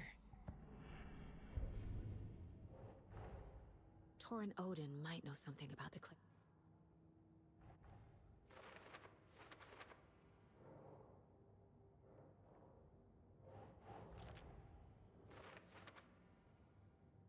And we do this caseboard segment while Rose is talking with Ati, so that when we're done putting in the clues, Tor is not okay. You said I'd been here she's before. right here, and we can talk to her right away. Otherwise, you'd have to wait for her to walk over. Let's see exactly what she thinks she remembers. Oh, it's been Tor's in the wellness center, isn't he? No, he's... Thank you, Rose. Right, so talking with Rose there, we find out that Tor is in the wellness center next door. So we're gonna go right over there. Right. Thanks. That lady is a walking red flag. Dark. Empty. Ready, Saga. Hello? Tor? Don't worry about Tor, he's just having a moment. Saga Anderson. Tor, wait! Much like Odin, he's very much still drunk on moonshine. Is that what they're having at the trailer park? He's okay. He'll tough it out.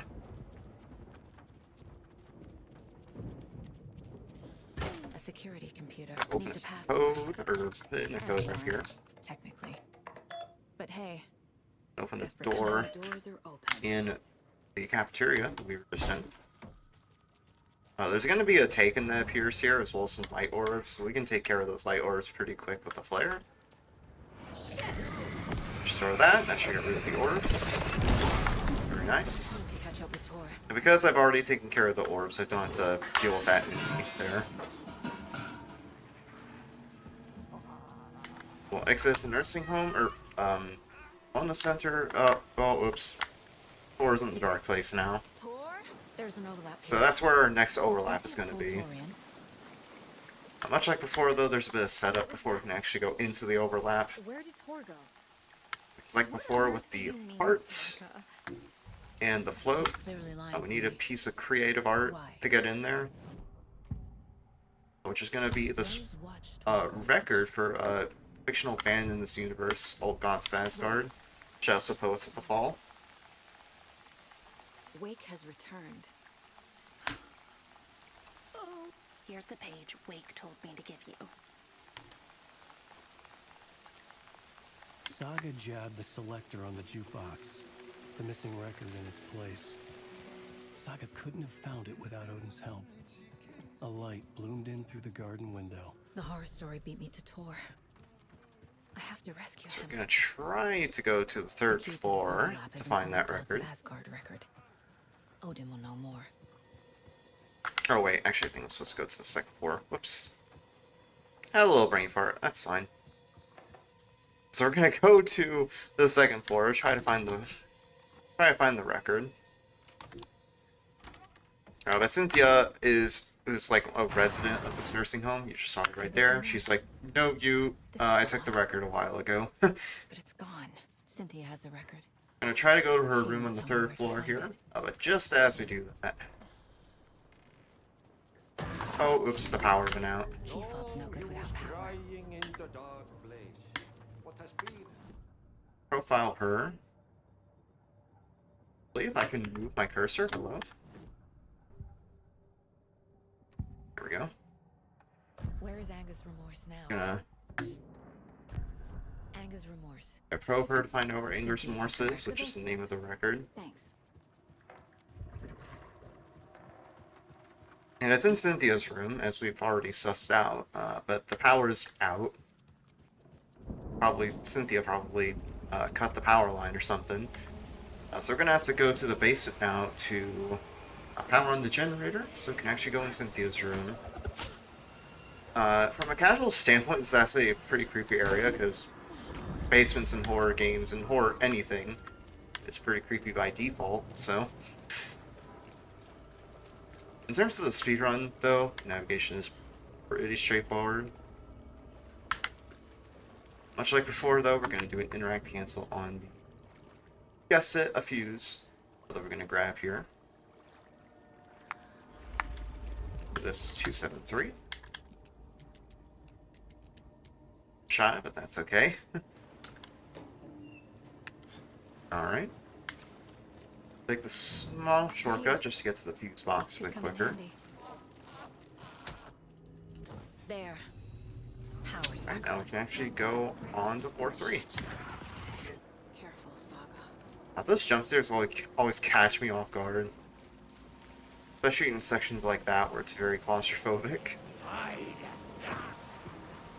These taken, who I assume are probably nursing home patients, can be kind of rude there and grab you as you go up the stairs, but usually they're fine.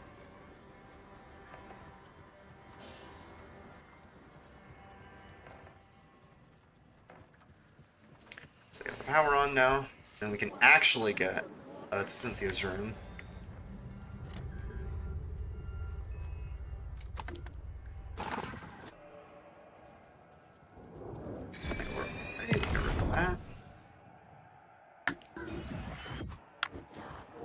Also, I just find some of the, like, little portraits and the jump scares there kind of funny.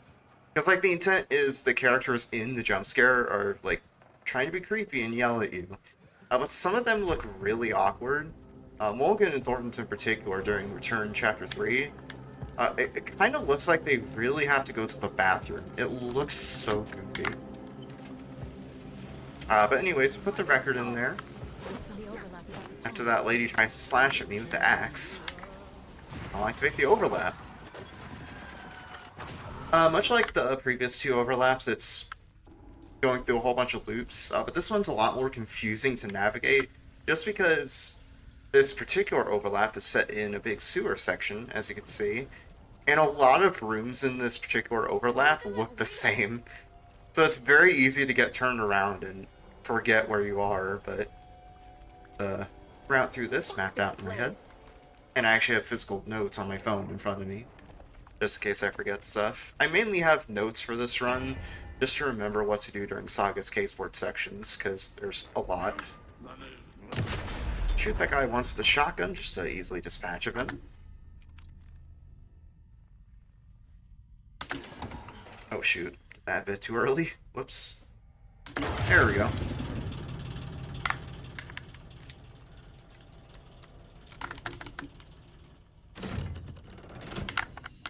The wall just disappeared. The light did that? Alright, and that's actually... It's actually kind of Saga's own version of the angel lamp. We can turn off and on lights in the air that manipulate the environment in much the same way that the angel lamp does, with those levers. Cynthia. This is a pretty good example of the looping mechanic for this particular overlap that I was talking about before. We have to go through this hallway a bunch of times until we come across that dead end, and it's pretty simple right here. We just have to go to the right and then follow the hallways to the end. It's pretty simple, but like in my PB, in some of my past runs, I got lost in that area so bad when literally all you have to do is turn right and you're home free. So I talked just earlier about manipulating light with those levers, much like with the angel lamp.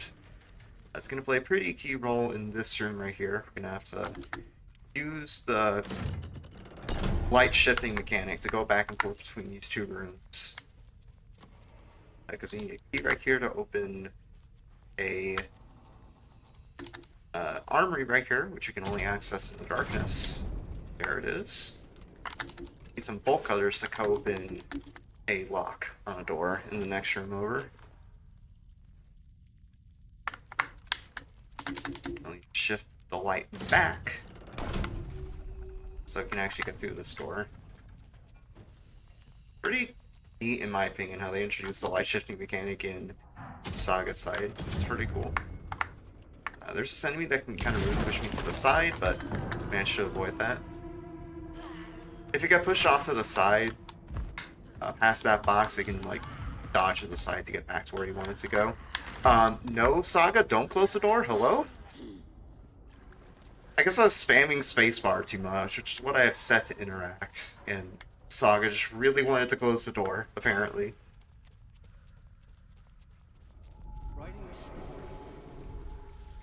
Alright, now we're on our third and final loop for this overlap. Back again. And this one's pretty straightforward. We just have to follow this hallway straight and not take any turns.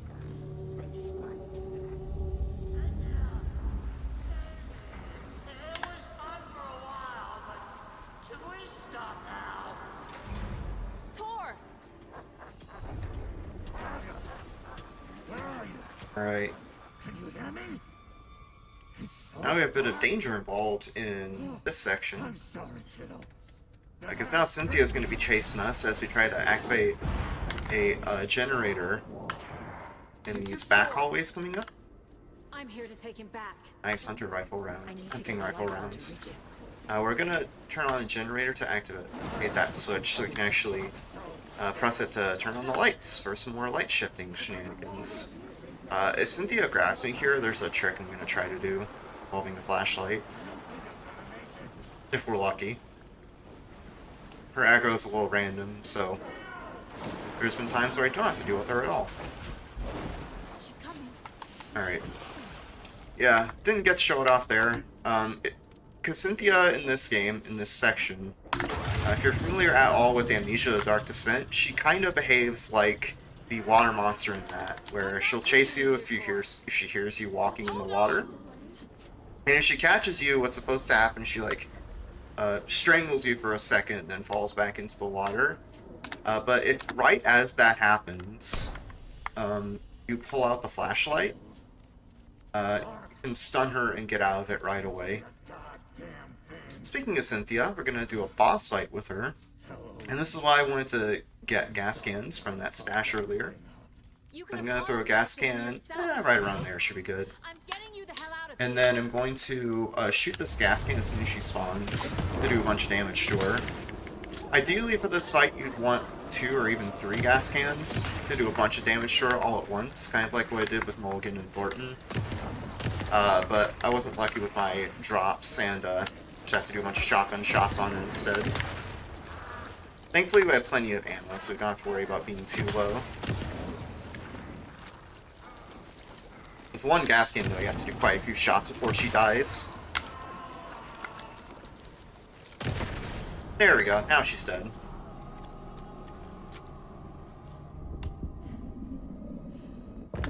Alright, that's turn 5. Got gold there, pretty nice. Like I said, I got lost there in my PV, so a goal was inevitable. Just sitting out in the rain while we're in the sun now. Damn right. Talk with Tor right there. Profile him real quick. You might notice some flickering on the screen. That's kind of a side effect of the skipping we've been doing so far throughout this run. Because what that flickering is, it's basically the game trying to load in the environment as we walk through it. So for this particular section of the run, if you're photosensitive, you may as well look away until the next couple of chapters are done, because it's going to last for quite a while. I need to make Agent Estevez understand. They have wakes. It's not too bad in the grand scheme, but just we have to work together. Warning you all about that in case you are photosensitive. Casey, do you read me, Casey? So I'm going to make our way back to the police station in Bright Falls, because fun fact, this map and a lot of the maps in the rest of the game are all connected together, which I guess is part of why it's loading so much at once like it is right now. But we don't have our car to get back to Bright Falls like we did before, so we're going to have to go over there manually with a whole bunch of running.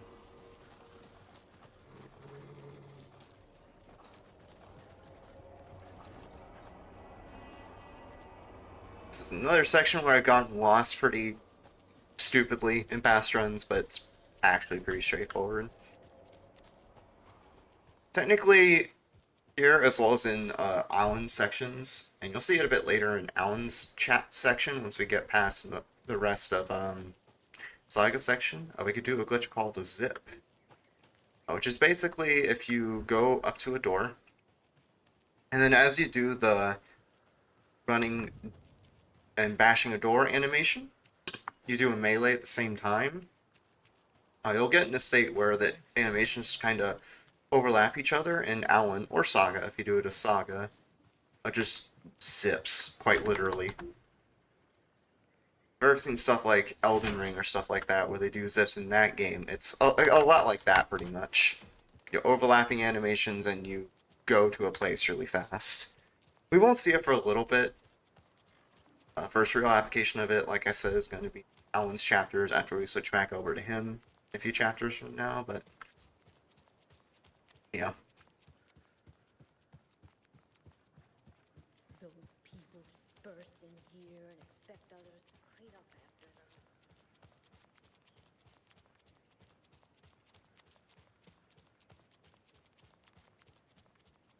Okie dokie. I don't like the sounds coming from the station. Yeah, that dialogue is hinting at what this chapter's about, because it's basically us cleaning house, because a bunch of Taken have taken over the station. Speaking of which, we're going to kill one right here. Just take care of us Taken right there that Estevez is dealing with. Agent Estevez? Is that you? That leg doesn't look good. Feels even worse. But thanks for saving the rest of me. We should talk. Where is Wake? I know what's going on here. Wake can fix this. Alan Wake. So basically, we're just catching up with what Estevez and Casey are up to at the police station. We're also going to try to investigate Wake, or interrogate Wake, I should say, to get the clicker. Here. First, though, we're going to go down to the basements. Back into the morgue, huh? Gonna meet Casey there. Fantastic. Oh, that's weird. Sometimes Saga can do that key turning animation off to the side. It just looks kind of weird. Have you cut out frequency this entire time? Eavesdropping is a big part of the job. But no, I got it from your partner. Anderson, look for a fuse. Stay the fuck down! Casey! Is that you? Anderson?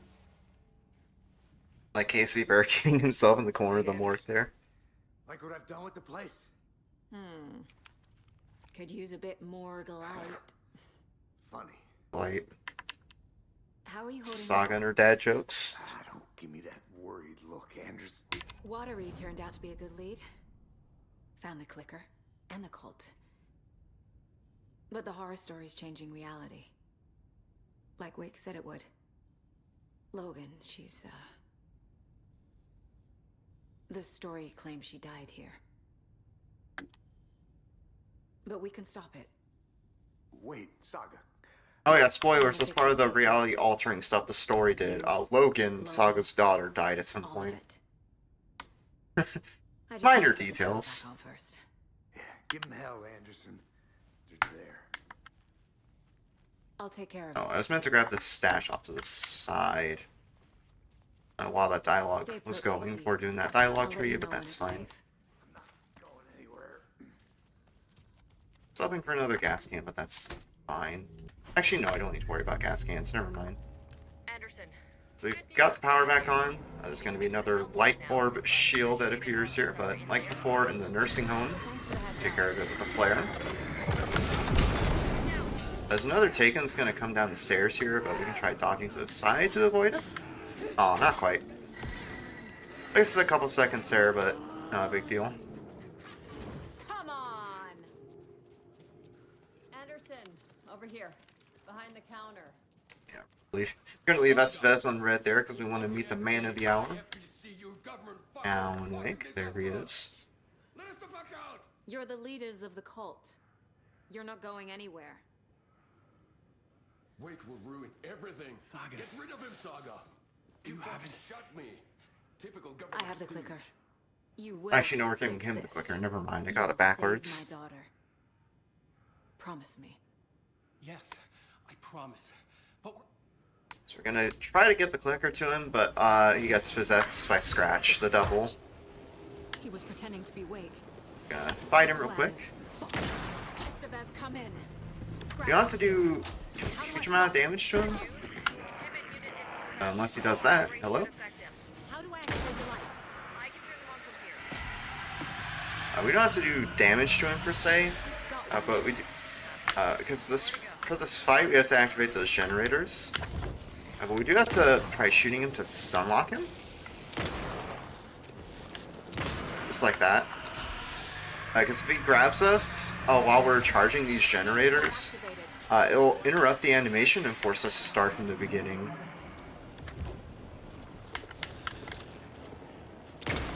So you have to shoot him twice with either the shotgun or the hunting rifle. I have to do with the hunting rifle.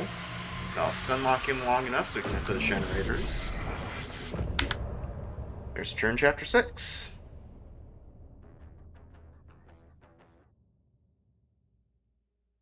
I'll be on to chapter 7, which isn't too hard on the caseboard management. There's a lot we have to do here. The whole plan has gone out the window. How could we get this so wrong? Textbook boondoggle. You said it, Anderson. Yeah, as they're talking about there, we got tricked by Wake, possessed by Scratch into giving him the clicker. Scratch pretended to be Wake to trick us. He almost won me over. So now we have to get the clicker back. The FBC Or bring Wake back from the dark place. Because it turns out that the Wake who can do this whole game isn't actually Alan Wake. It's Scratch pretending to be Wake, as they were talking about. Good news, we have Bureau intel on all of it. Federal Bureau of So we have to gather some intel on how to actually bring Alan back. What this whole K-Sport segment is about. One more thing, there's an FBC research station at Cauldron Lake. The lake house. Yo, Lake House mention. That you're part of the team. Shouts to the Lake House expansion. I think you should hear all the gory details. Like I'm just still going on. It's so disorienting sometimes. What the hell is a para-utilitarian? The lake is a gateway to the dark place. Wake isn't the first person the dark presence disguised itself as.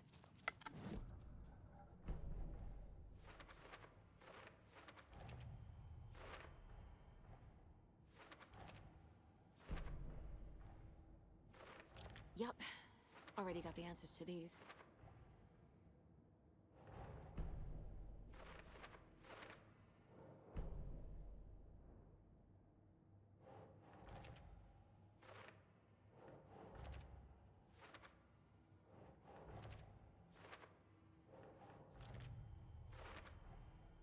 I need to know what information I can still trust.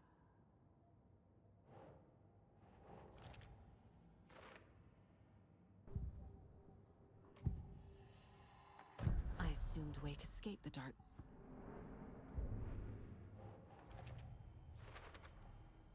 Wake is trapped in the dark place.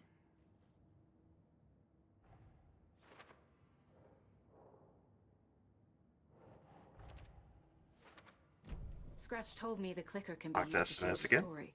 Does that match your understanding of this thing? Yeah, the light switch is a paranatural item.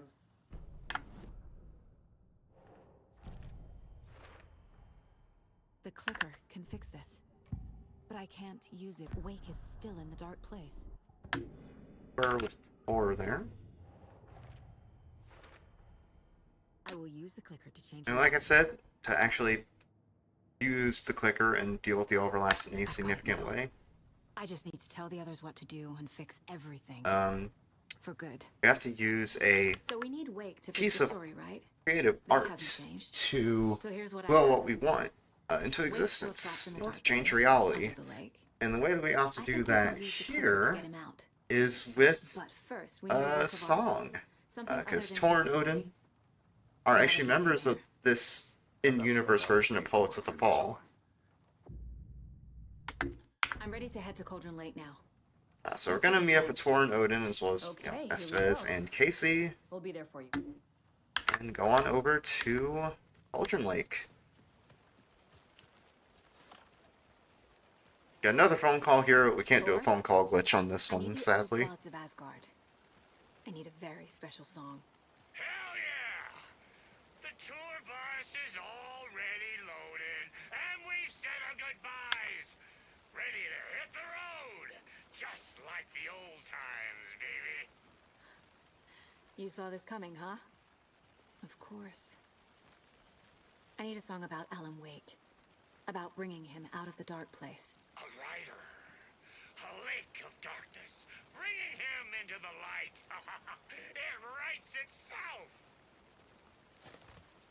I hope they've still got it. It's empty. There's nothing there. Just dark. Pick up, pick up. David, please pick up. David. David!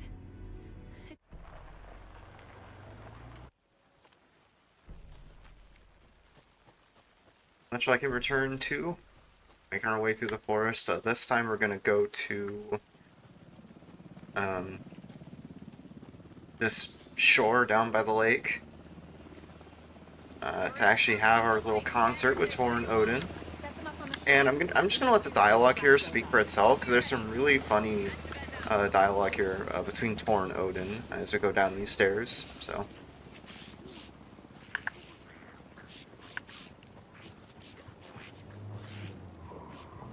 That must be Tor and Odin. Maybe I should check in. Is that Taken still chasing me? Yeah, she is. What? That's weird.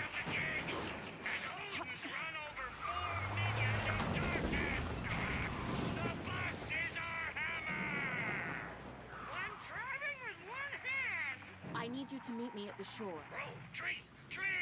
What tree? There's no tree in the sun! What the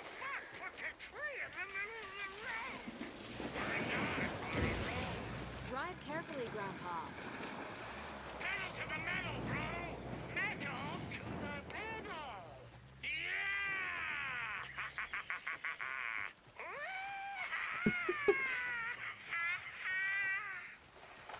And that's why Tor and Odin are the best characters in this game. I will not hear anything to the contrary. Don't at me.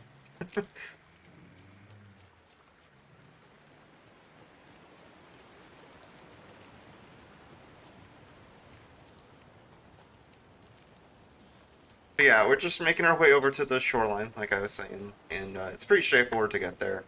Again, taking enough to deal with along the way, but they aren't too much of a problem. They can nick me once or twice, but it's not a huge issue. The cult is leaving supplies around for themselves. The lights in the containment cellar could go, Anderson. Great. Are Tor and Odin there yet?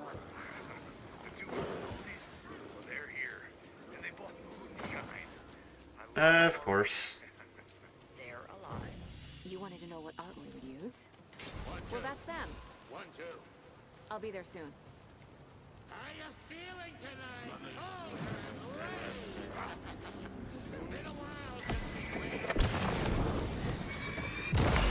There's 2 light orbs right there. Go ahead and break those open.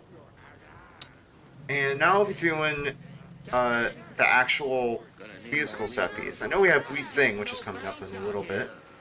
No, you know. But we have the other musical set piece of this game, because like I said, Tor and Odin are going to do one big song to summon Alan Wake from the Dark Place. I think it's actually Scratch. Summon Scratch / Alan Wake from the Dark Place.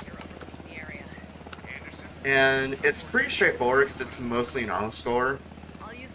Like, it doesn't matter how you do in the combat as long as you just like stay alive. The song progresses either way. So much like when you're just listening to the dialogue a bit ago, we'll mostly just vibe and let the music do its thing. I'll let it speak for itself. Oh shoot, I forgot to interact with them. Grandpa, you signal me. I was meant to interact with them there to start the sequence, and I forgot to. Hello, Cauldron Lake. Great to see so many federal... Minor misstep, but that's fine. Prepare to experience a soul-searing, mind-frying act of black magic and sorcery! This song goes out to our favorite torture writer. Let these sweet tunes guide you out of the darkness. It's a good heal, why not? It's called Dark Ocean. I have some spirit pills, so why not?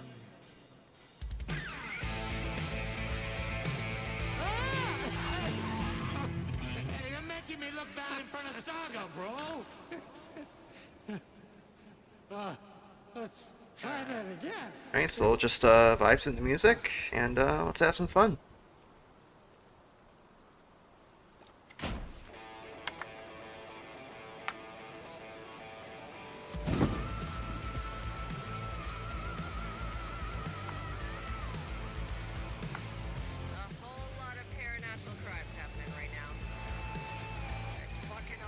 Solid line there from Estevez.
Anderson.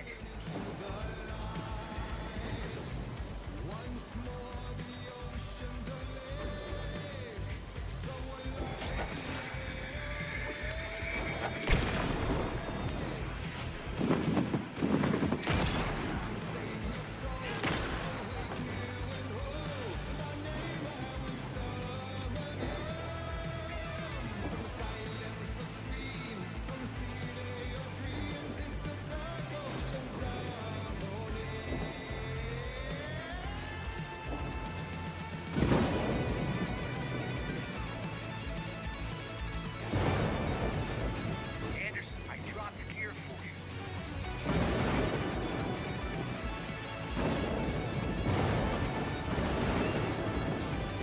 They're coming.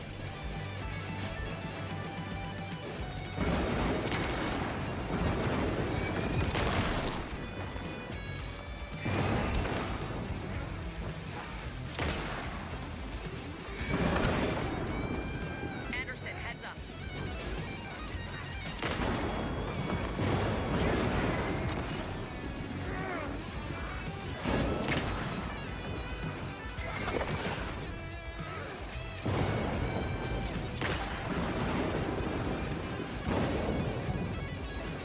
Anderson, there's more gear waiting. I'll light him up.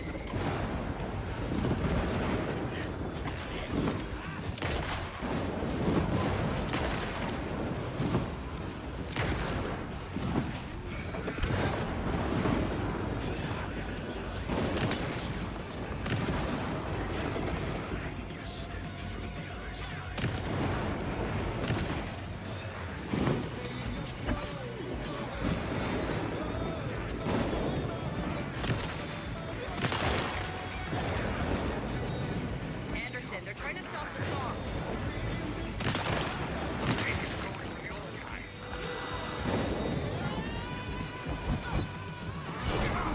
I wound up doing a perfect dodge there. Weird. Just kind of dodging there to get out of the way, but yeah. Yeah, we're just about at the end of the funny music section, or the first of two funny music sections. And now we're out of Saga section again temporarily. We're gonna go back playing as Alan.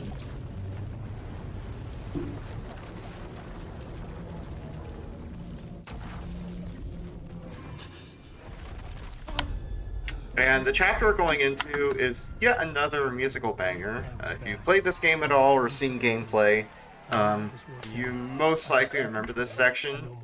In fact, this section got so much publicity when the game came out, it literally got a live performance from the main cast that you see on the TV here. The actor for Mr. Door, the actors for Alan, and Sam Lake even, were all there. And, yeah. It's just a really cool sequence in general. Yeah, they'll let you do a lot with each character before you force to swap. It's kind of neat. The story of the journey of Alan Wake, the musical. We just do what we always do. We'll chat, but instead of talking, we'll sing it.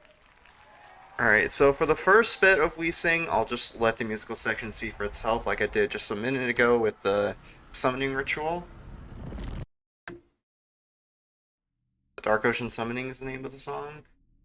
But after we get past this first part, there's a bit of an out of bounds. I'll explain when we get there. Yeah, enjoy the musical again. From what I've gathered, you grew up nice and sheltered with mama's pretty stories, and you're all made up fury. And mama gave me a magic clicker. Well, yes, I think it's true and fair to say.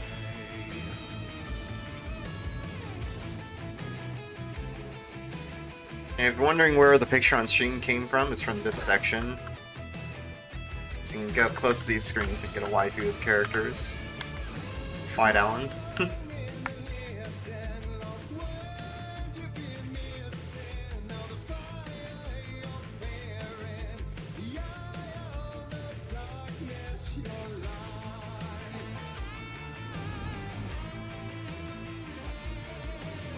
So you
So that's the end of the first part, or the first part of We Sing, or Herald of Darkness is the name of the song that plays here.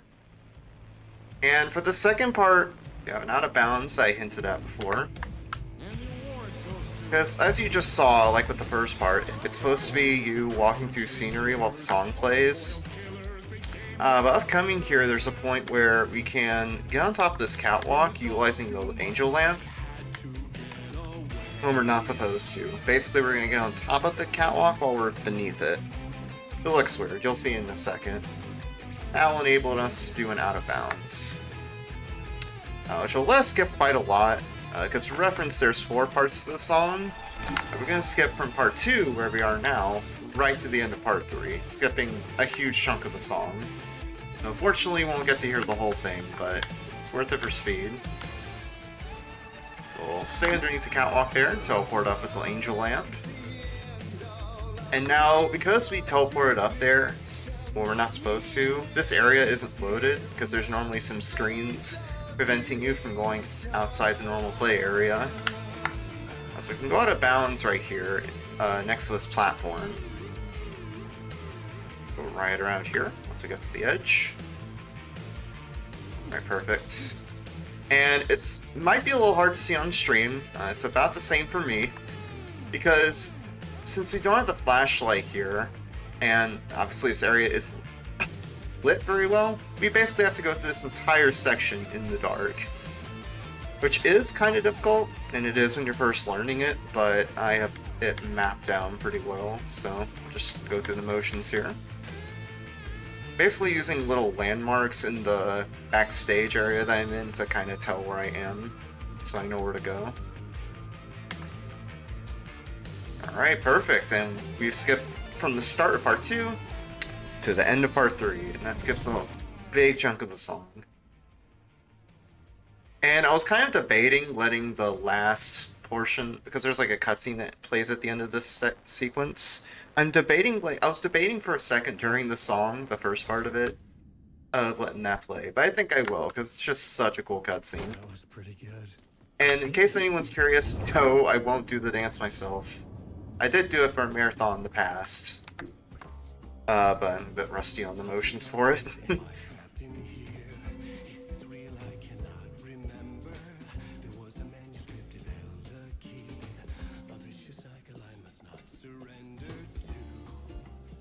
Yeah, no, I'm sorry I'm not doing the song. Skill issue, I guess.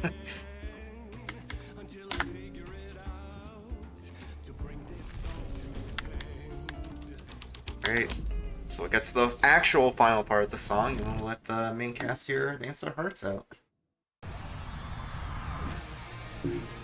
Normally we'd skip this, but I want to let it play.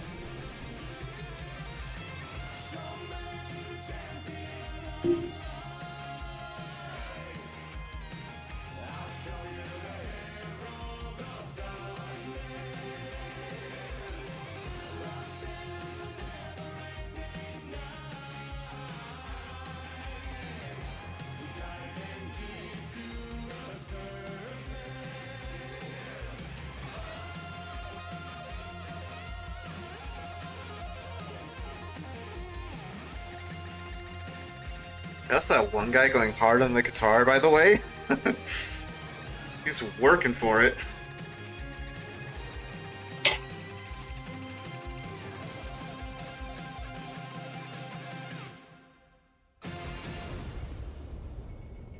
Alright, that's the end of that, so we'll go ahead and skip the last few seconds of it. And I thought this place... It's kind of funny too, because we come across Ahti right here after that sequence. Because he's in the TV studio whenever we try to exit.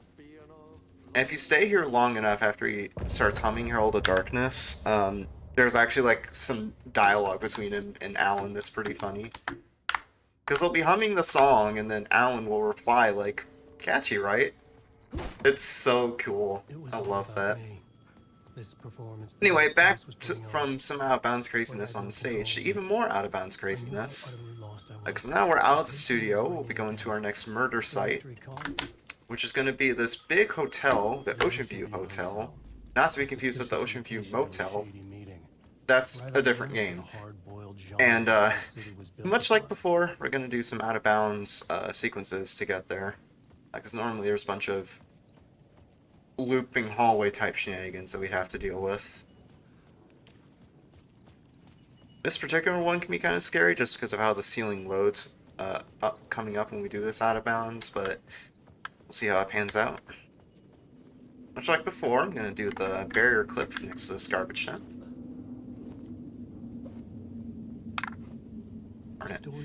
Timing for it is pretty tight, so it may take a few tries like it did earlier. Is you have to input the plot going into the plot board and doing the dodge really close to each other for this to work. That's right, there we go. So now we're out of bounds. And instead of going that way, we're going to go over here.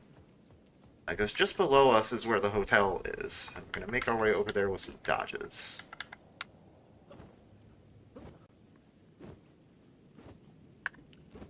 There we go. I'll turn off my flashlight so I can see a bit better.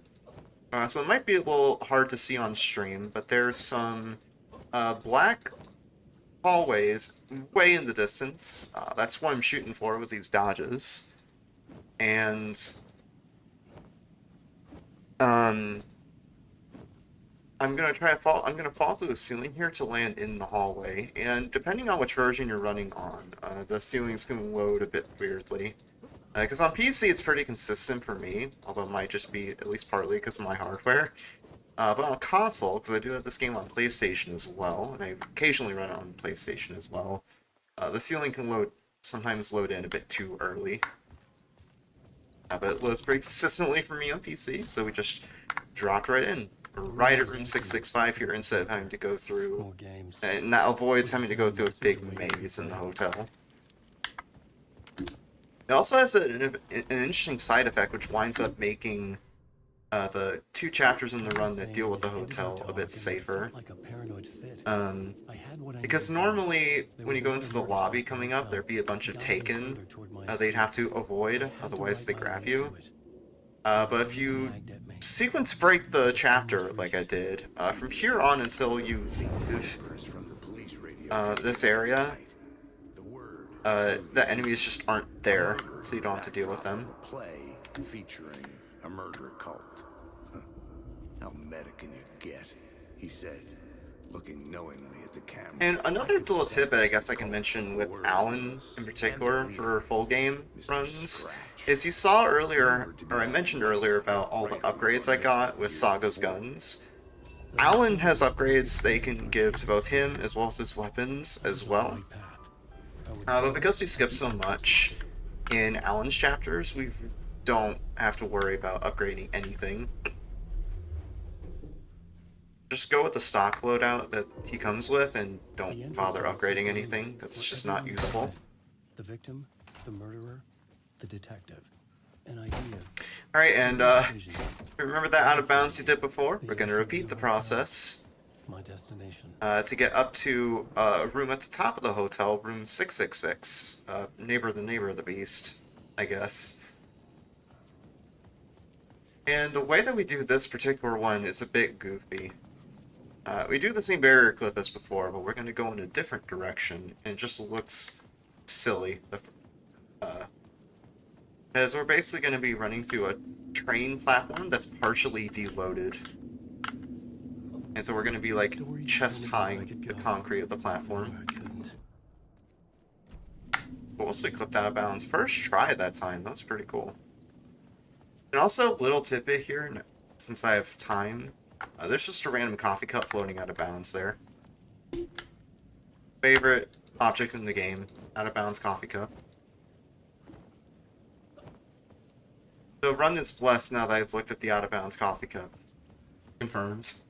They're actually on pretty good pace right now. Like, besides that reset, this has actually been, and obviously me taking my time to show stuff off, this has honestly been pretty solid. Like, after taking the mulligan, everything's been going pretty okay.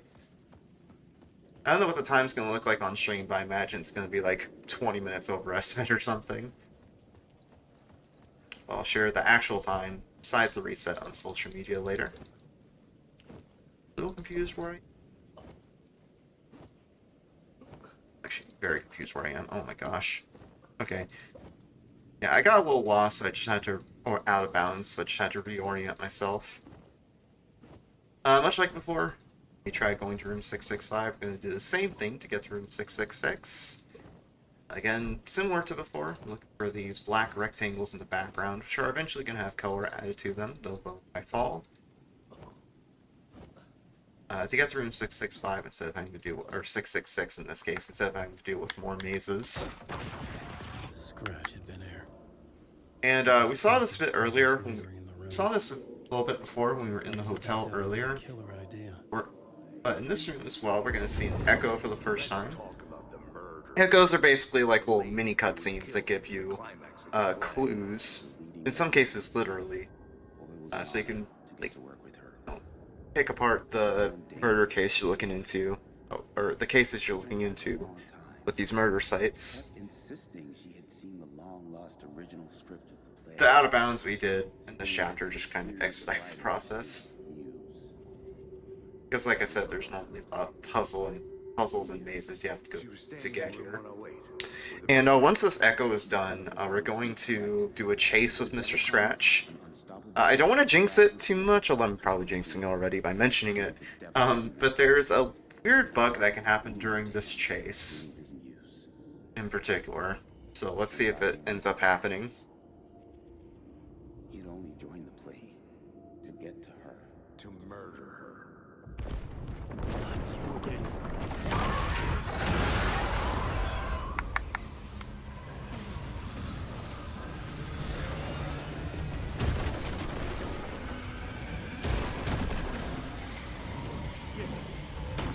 So it's a bunch of just going back and forth trying to avoid Scratch. For the most part. I'm just gonna keep quiet so he doesn't get me.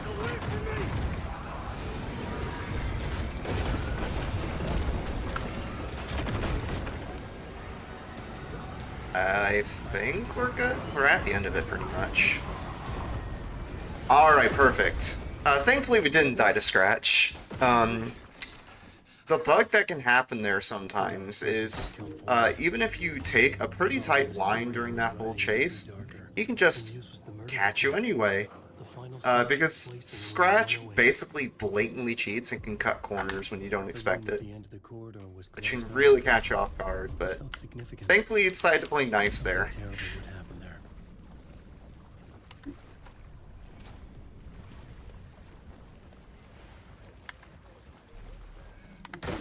Across his corpse in the bathroom, which weirdly... Okay, open the door, please and thank you. Across his corpse, which weirdly enough is Cynthia from back in the real world. Again, minor details. So we've gone through that murder site. And before we actually go back to Parliament Tower, where Alan's apartment is, I'm gonna try to go over that zip glitch I mentioned earlier. Okay, that looks like a pretty decent one. So what I did, like I said earlier, is I ran towards the door. You run towards the door as Alan or Saga. They do a bit of a bash to like break open the door. And if in the middle of, and if you, at the same time you are about to bash through the door, they do a melee, the animations overlap, and you zip. That one in particular can be kind of risky, because if you end up going in just the wrong direction during that zip, you can wind up missing some triggers that cause some geometry and stuff to spawn when you come up to the elevator here. Which makes you soft lock, so...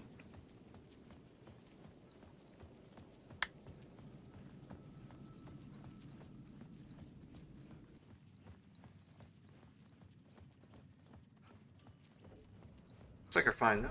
It's loaded in properly. Another motivational photo from Alice.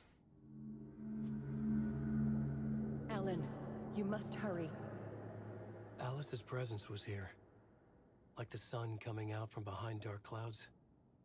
It pushed me forward.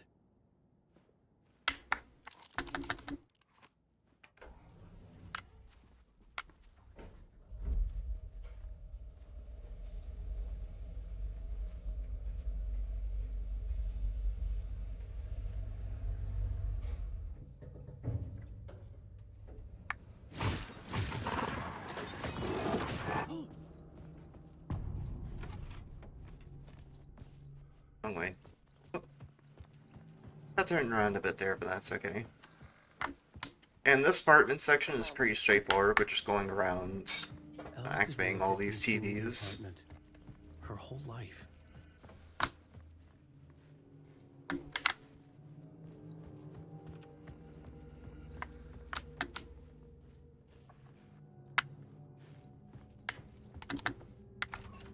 It's in here.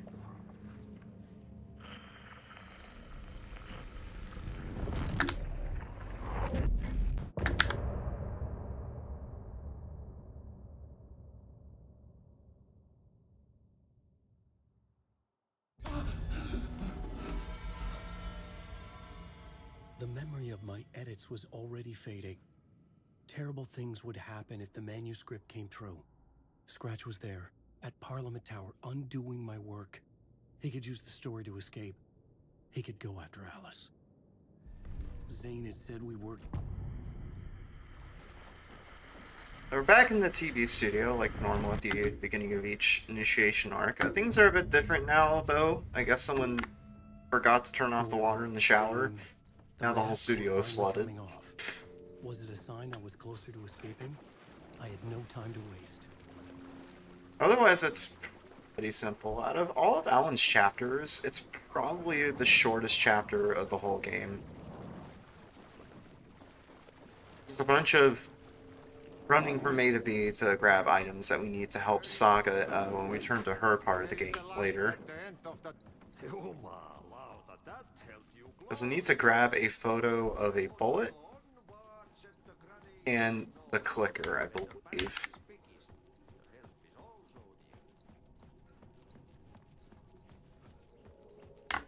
Wait, hold on. No. I had a brain fart moment. I'm supposed to go here way later. Oh, no, yeah, I'm supposed to go here, because I interact with this to alter that. Cool. Yeah, I had a brain fart and got a little bit ahead of myself. That's fine.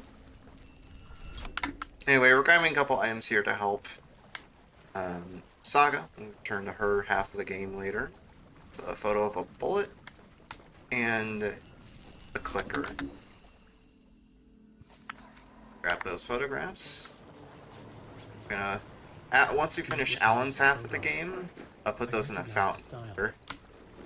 We'll just grab them real quick while we're in the TV studio right now, because it's convenient since we're already here. They were important, even if I didn't know what to do with them yet. Come on, open the door, you stinker. Yeah, door bashing like that is a little faster than just opening it from a standstill. So typically when I go through a door, I try to bash it, but sometimes Alan or Saga doesn't get the picture and just opens it normally instead. Or gets stuck on the door and I have to open it. Okay. So now we're in the third and last member site for Alan's half of the game. Zane's Film is the name of the chapter. And it's a bit of an interesting case routing-wise, because unlike the previous two murder sites where we could skip a lot of it with glitches, that is not the case here. There is technically a skip we have for... Weird.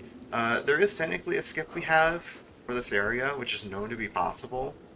Once we get to the actual theater in a second. But it's the dumbest skip in the whole run, to be honest with you, because it's wildly inconsistent, and even when it's not inconsistent, like when you know how to do it and have the hardware for it, it's just very difficult to execute. And it's hardware dependent because, like, it depends on how the environment loads while you're out of bounds, and that obviously differs depending on people's individual hardware on their own machines. So whenever us runners do glitch runs of this game, Alan %, which is Alan's the category where we only play Alan's half, or even full game runs, we kind of have a gentleman's agreement to not do that skip because it's just so inconsistent, it's not worth going for. And that scene I just left where we were looking at the camera, it's kind of funny actually, because if you wait there, there's a little Easter egg where if you wait there after the tape finishes, there's like a blooper reel where Zane pops up and he's like, "Oh, hey, I'm actually fine." It's kind of funny. I could see the searchlight beams of the movie theater on the far side of the plaza. Okay. So we'll be going over to the plaza. Get to the theater, which is where the bulk of the chapter takes place. And there's a few light orbs we have to break through. Another one of those light orb barriers before we actually get into the theater. In the category mentioned earlier, Alan Percent, where we only play Alan's chapters, which is kind of a for fun category that we've devised. We would have a pre-made save which has a flare gun, but we don't have that here. So if we had the flare gun, we'd be able to break through all these all at once, but we'll just make do with what we have and use the flashlight instead.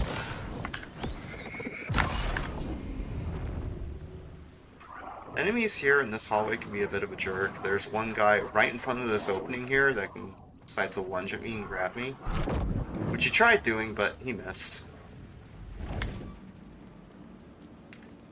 But yeah, like I said, this chapter is mainly glitchless, because we don't have any useful skips that are consistent for this chapter yet. And so you get to see a lot more plot board management, kind of like the caseboard management we did as Saga. I could set a scene here. It's a pretty good showcase of it throughout. Also, I'm going to activate an echo right here, just to kick the chapter off. Very important thing about echoes, you cannot pause the game or go too far away from the echo. Otherwise it stops and you have to restart it from the beginning. It is a pretty long echo though, so I'm just going to grab some supplies real quick before we get into the chapter proper. While I'm looting for stuff here in these first couple of echoes, I'm looking for flares, because it'll allow me to do a safety strat towards the end of the chapter. Significance to the cult. There was something to use there. And also just health in general, like pills like I've been using in the trauma pads. Because, well, for the most part, enemies are pretty tame in this run. Oh, nice, I got a flare. For the most part, enemies are pretty tame in this run, and you don't really have to worry about them, except for the few times where we do have to shoot them. But in this chapter in particular, the enemies are very aggressive. And because we don't really bother doing combat as Alan, we just try to avoid them as best as we can. Also, we got a pretty good line delivery here. Who's your leader? Alan Wake? Scratch? Zane? Give me a name! Give me a name! That line, I don't know why, but I've just fixated on that line in particular from Casey, because it's so cool. It's such a punchy line delivery. I love it. So I use it. Shouts to the voice actor for Alex Casey in this version, in the Dark Place, who unfortunately passed away a little bit ago. Rest in peace, buddy. The main event was the murder. I had to find my way. Heck yeah, the $100 to ACLU I just saw. Dude, Afticon.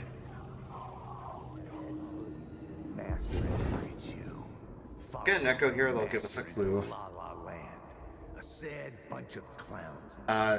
This is, like I said, this is a pretty good showcase of the plot board management, because this is pretty much what an average chapter, at least the murder sites, look like in Alan's chapters, where you go back and forth and getting plot points like we're getting with this echo in specific order, and just managing that with going through the environment quickly. Granted, we have to take some liberties with it because this is any percent, we're allowed to do glitches, but it's this route that I'm doing here is pretty much very close to what you would get in a glitchless run.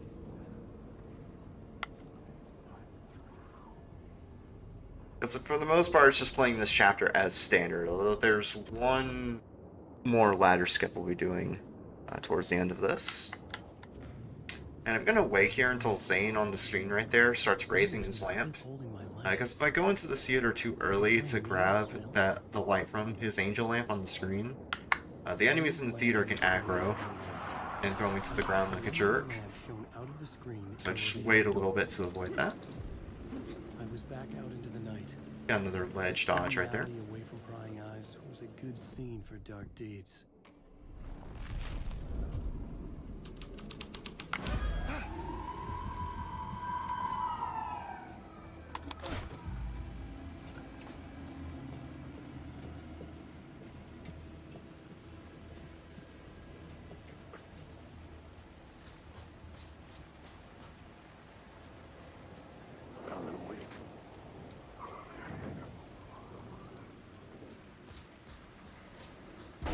Like I said, going around seeing all these different echoes to grab all these clues.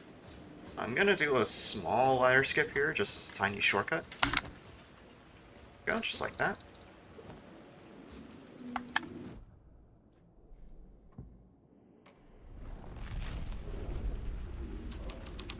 Someone had fallen to their death on the rooftop. Alright, I'm gonna go over here onto this ladder while this cutscene plays, while this echo plays. And I have to make sure not to move on this ladder while the echo is playing, just so I don't break out of the echo and have to start it over. Which I have done on accident, so I'm making sure to stay absolutely still. You've seen the film? Good, good. Now you're ready to meet the Grandmaster. He's waiting for you in the projection booth, where everything will be revealed, where he will project a new reality onto this one. And now, Mr. Casey, I've played my part to the end. No, no, no! Crazy bastard! Why'd he jump? Projection booth. So we're supposed to take the way we just went to get back, instead. I do another ladder skip right here, hopefully. Oh, I didn't quite get it. So I'm trying to just barely dodge around this corner to get out of bounds slightly. Just like that. In order to go over that beam. It's a little tight though, because obviously the beams are pretty high. You have to time the dodge pretty precisely. It's basically as early as possible to be able to get over that. Not click slot my things, but that's fine. Let's have that set up for later. And so like I said, the enemies can be kind of aggressive here, so I'm just going to basically hope for the best as I go in the theater. I'm going to take a wide line here by sticking to the right once I get to the lobby, just to avoid a couple of taken right there. The taken explodes right there, so I just do a couple of dodges to avoid him. I'm going to throw a flare right here. This is what I grabbed it for earlier. Because you see the flare right there.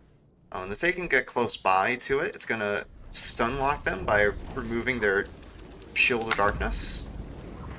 So just so they don't bother me while I input that clue in the plot board.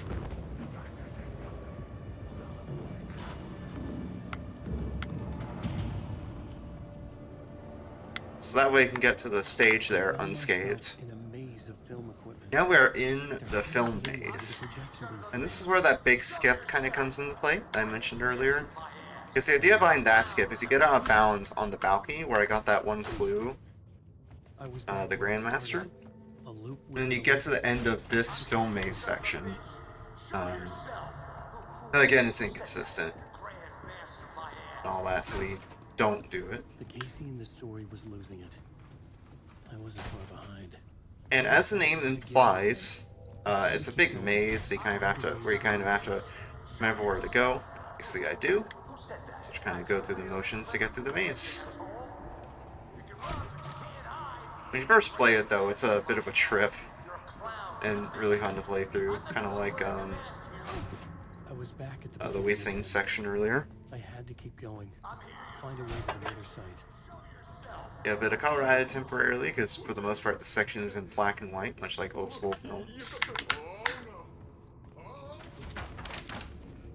Also, that wasn't the real Sam Lake or Alex Casey, that's an imitation Sam Lake. He sounded different. So don't worry about him too much, he's fine. Probably. I was getting close. So we're just about at the end of the maze already, but we have a pretty lengthy echo to sift through. This one takes around a minute. Your mouth is a damn lie. The only place any of this makes any sense is in your psychotic brain. As a fictional character in a story, you've fulfilled your purpose. You brought the writer of the story here. You can go now, Casey. No, I'm not going anywhere before I get some answers. How was I in that movie? Why does all this feel so familiar? What? Who the fuck are you? Who the fuck am I? No! Welcome to you, Alan Wake. What the hell? This is the ritual to lead you on. We're just one step away from your final destination, Mr. Wake. But first, here's an unanswered mystery for you. If Casey was fictional, and you assumed his role as a detective, are you now fictional too? Whose story are you living, Mr.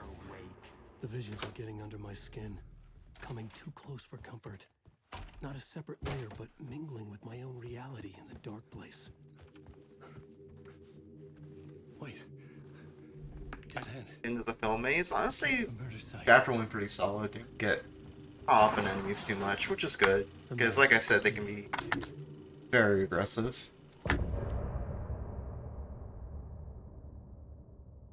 So we're closing in on the last leg of the game. As we got this last chapter is Alan, and then the 2 endgame chapters after that. And much like before, we'll be going back to the apartments. Try to meet up with Alice. Unfortunately, we're not going to have time to watch the finished the 16-minute short film there. Which is an actual legitimate 16-minute short film that you can watch. If you feel the need to. I think at one point Sam Lake wanted to make it a feature film, but Remedy was like, nah, let's not. I haven't actually watched that short film in its entirety. I probably should at some point. I usually only see like the opening few seconds of it. There's a dodge I could do here, but, or not a dodge, but a zip off that door, but again, kind of risky because you can potentially miss some triggers by doing that, so shocked not to.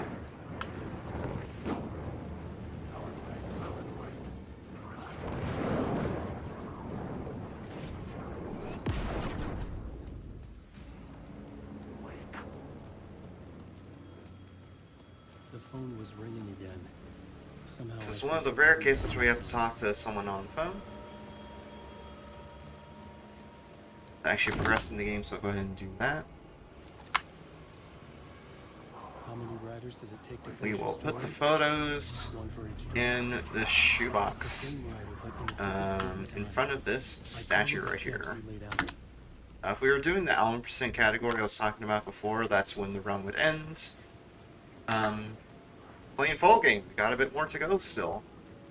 So we'll just make our way up to our apartment now. It's a little more trashed, as you can see.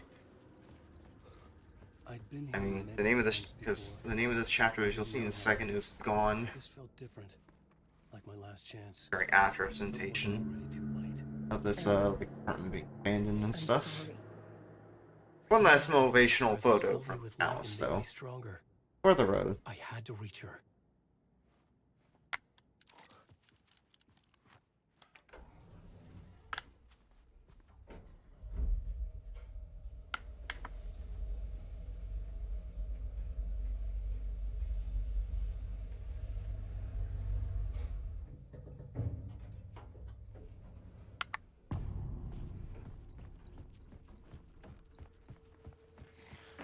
That's pretty simple. We just have to get in front of this screen. Max with it. Like that. And we are done. Or not quite. One more cutscene to skip. I always forget about that one. Alright, so that's technically initiation done. Of course, we'll be playing as Alan in the endgame, but we'll get to it when we get to it. Now we're going to be thrust back into Saga's campaign, because we did the summoning ritual, but we haven't actually fought Scratch yet. So we're going to go ahead and do that now. We're basically going to, it's kind of similar to when we fought him at the police station. That night There's I a found few Victim. lights we have to move in this case. We have to avoid Scratch while we do that. You have to stun long enough so that he gets unlocked by a light that Estevez is piloting. Then we'll move the light. Should be stunned there. Yep, there we go. The light over. He's not going to be stunned forever though, so we generally take like 2 trips on the light before we're able to move it onto the cage fully. See him moving right there. There we go, we got us. Mostly him with shotgun shells for the most part. And then I'll just like use a hunting rifle ammo when I get run out. Why are you not stunned, sir? Hello?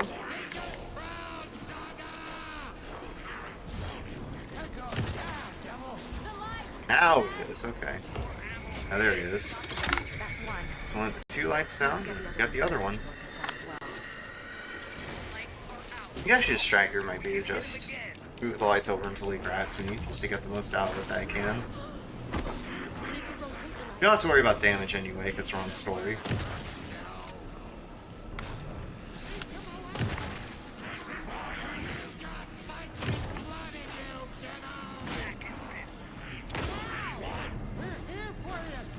What? Is he not stunned yet? There he is. So we should be able to get both lights in here. Perfect. Get into the cage and lure him in. And that's officially the end of Return 7.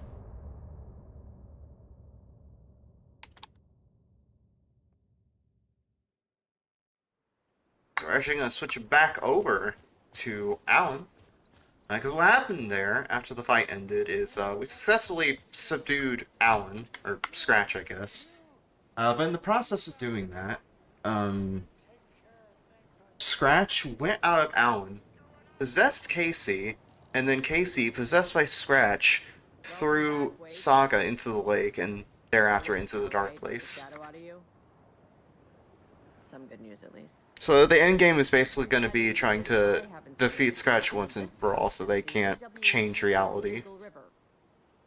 The shadow's now in Alex, and Anderson is gone. Yeah, Estevez just explained it there too. How to salvage this? I'll do anything it takes to fix this, Agent Estevez. I'm the reason this is all happening. It's never that simple. Scratch. The dark presence inside Casey. It threw Saga into the lake. If she ends up in the dark place, she could be there forever. It took me 13 years to get out. Zane never did. Tor and Odin went in after her, right? What's the situation? I've never seen an entity break a bureau. Scratch will go to Bright Falls and use the clicker to bring about the horrific ending he wrote for Return. But I can still fix this. How? Scratch must have the manuscript. So we'll grab a couple of weapons right there. Again, we don't have to worry about combat too much, but I am going to equip flare gun right there. I'm not going to quick slot it, I'm just going to straight equip it. Because there's a light orb barrier I will need to deal with towards the end of this. And this section is kind of a flashback of sorts to the original Alan Wake, fun fact. Because you might be able to hear it on stream, but as we go through this section, trying to get out of Cauldron Lake, hear some music calling in. That's actually the chase music from the original Alan Wake, which is a really cool callback. Anyone who is watching who is like a big nerd of the original might be able to pick up on some little musical notes here and there from the song.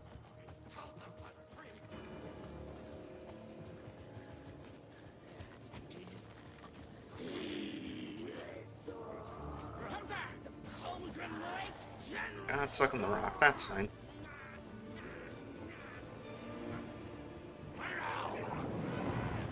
Interesting, I think that Taken just spawned out of nowhere. That's weird. Just popped into existence.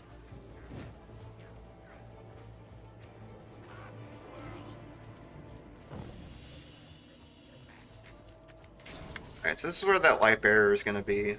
You're, again, kind of intended to use your flashlight. I can just shoot the flare gun and it takes care of it right away.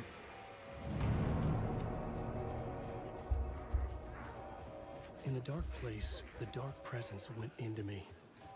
When I was pulled back here, crossing over weakened it, made it dormant. I couldn't remember what had happened, but I could feel it, getting stronger, waking up. I thought it was hunting me, closing in. It was inside me the whole time, and then it took over. Turned me into Scratch.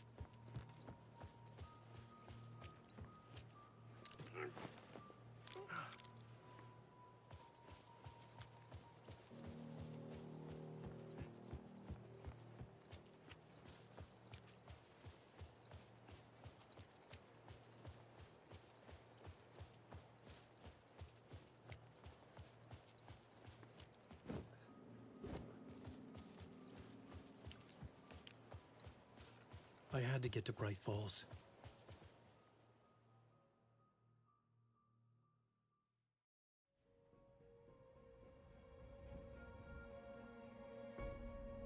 I brought Saga Anderson into this story to help me escape. So we're gonna try to make our way back to Bright Falls to stop Casey possessed by Scratch. But unfortunately a bit late, and we're gonna walk into what's my worst nightmare as an introvert, a bustling street market. For some reason this is the weird nightmare ending that Scratch streamed up. I've driven down this road before. Been driving on it forever.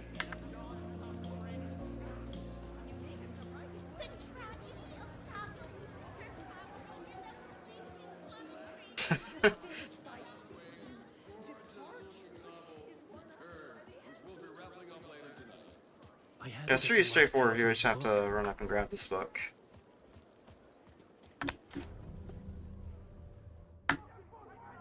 And our big fans that we saw in the street there had gone kind of crazy and are trying to murder us. I think we were able to get away. And somehow in the process of us skipping this cutscene, we've been ported back to the nursing home. It'll load. Boom, just like that. And we're going to try to make our way to the writer's room. But before we can actually go in there, we have to take a quick trip through the Walton Center here as we get haunted by Alice's ghost. Because currently at this point in the story, she's dead. Spoilers. Gotta turn around. And we're going to have another chase with Scratch at the end of this hallway. And it looks kind of daunting because the Wellness Center is one of those areas where you can get stuck kind of easily. But in this case, it's actually pretty easy to remember where to go because it's basically one big circle.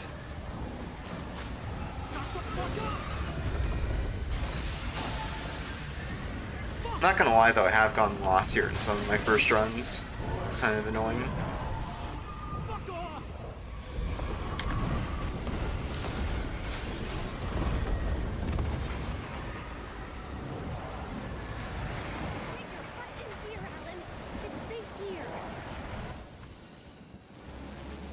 Alright.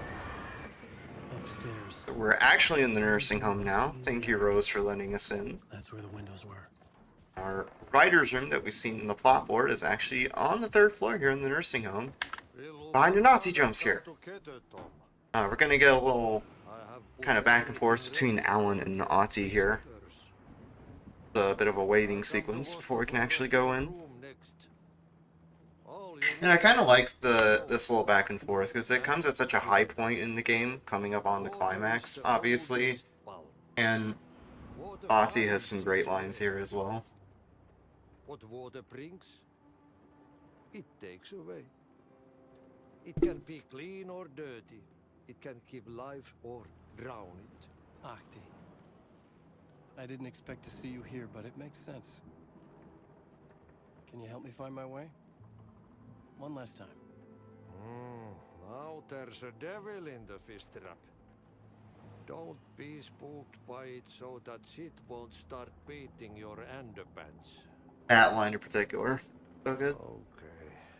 I'll get the door open for you, Tom. There you... I was here. I needed to write the ending. I only had one chance to get this right.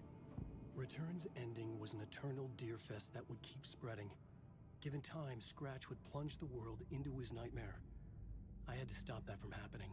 I had to write one more chapter for Return. I needed an ending that took everything already in Return and extended it into a conclusion that would save us. Oh, off on the timing for Only that. the perfect ending would work. Basically here we're just kind of looking at certain things in the I was the only one who could Vance write. Allen's dialogue Everything forward. depended on this. On me. Any second now, Scratch would burst through that door to stop me. Every plot thread dangled in my brain. It suddenly felt impossible. Something stirred in the room, coming to me. An idea. Fit the genre if it's gonna work. Not quite close enough for the echo. There we go. Gotta activate that echo there between Alan and Saga. Bit of foreshadowing for what's about to come at the end of the game. Just getting this plot board in advance, because there's going to be a clue that appears at a certain point in the dialogue during this echo. And I'm going to the plot board so I can click on it as soon as it appears. Non-negotiable. Not just them. We need to try to save everyone. The ending will have to be dark no matter what. The more people we save, the greater the cost. And the hero must pay the price. The scales always need to balance. It's technically the end of Return 8. Here we go. Now we're in the final chapter of the game. And if Room 665 earlier was the final boss of Out of Bounds in Alan's section, because we had to do 2 in a row, this chapter is the final boss of the case board for Saga, because this is easily, and it's not even close, the most involved case board section in the entire run. My work, it's all gone. What the hell A lot I have to is keep track of here, which I'm definitely going to be using notes for. Why can't I leave? The Dark Presence took over Casey. What? Failed who? The board says I failed them. Logan. Casey. Something's very fucking wrong here.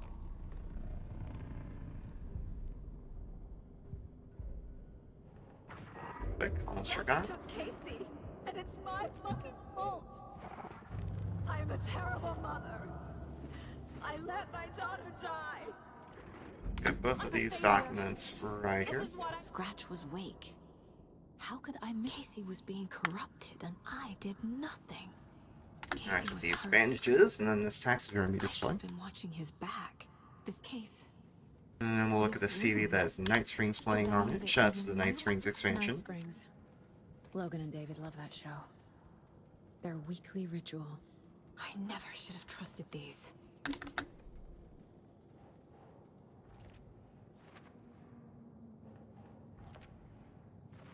Put these photos in a very specific order, which I have noted down.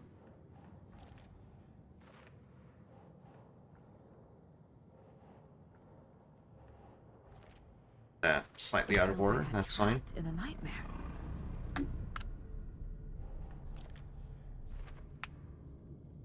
Right. Sticks So in the obvious ceiling. The Koskela brothers were behind the cult. The cult This was mask. the beginning of the spiral. Logan. There's posters on the floor. The horror story used her. These drawings are hanging from the I window. spent too much time away The from plot. What's happening with this whole caseboard section, by the way, is basically the Dark Place is putting Saga down and making her feel like a failure of a person, more or less. Which, honestly, I hate this. kind of resonates. To go on a personal note, it does kind of relate to what I'm going through right now. I'm sure other people can relate.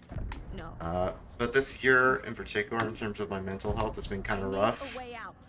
So I just relate to what Saga's dealing with in this section on a personal level. No. So for those, and this kind of ties back into the theme of the marathon, the charity that we're raising money for, ACLU. Just know if you're like going through hard times right now. Like obviously, I don't give out the best advice, but just know that if you're going through hard times right now, that you are loved and you matter. Okay, Putting what are that you out there. doing? Don't make a big deal out of it, Mom. No hugs, no hugs. Bunch of stuff you have to interact with now throughout the room. They are guarded by light orbs, though, so we're gonna have to use the flashlight to get rid of them. Beef in the arm is just part of the job. If you're gonna keep fussing, you can get the hell out. But leave the whiskey. This next clue is actually kind of interesting because it actually differs a little bit between New Game and Final Draft I'm playing on. On Final Draft, it's the Salt Shaker, as you can see. Some pretty funny dialogue from Casey. But if I was playing on New Game, instead of the Salt Shaker, it would be a photo right around there. Sitting next to the taxidermy display. Just calling to say thanks for your note.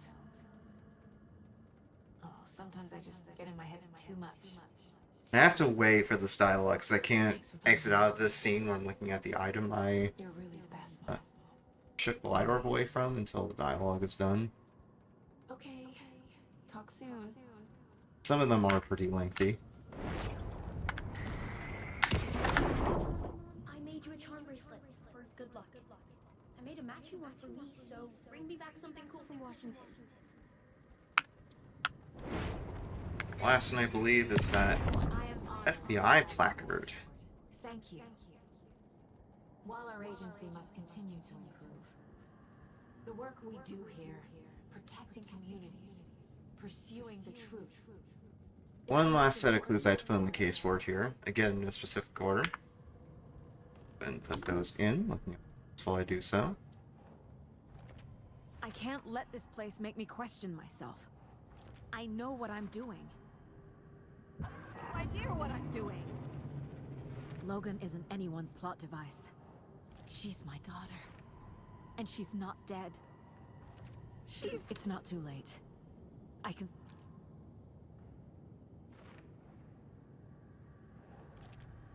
It's okay to be afraid. Profile other saga, that Dark Place entity that's been taunting us this whole time.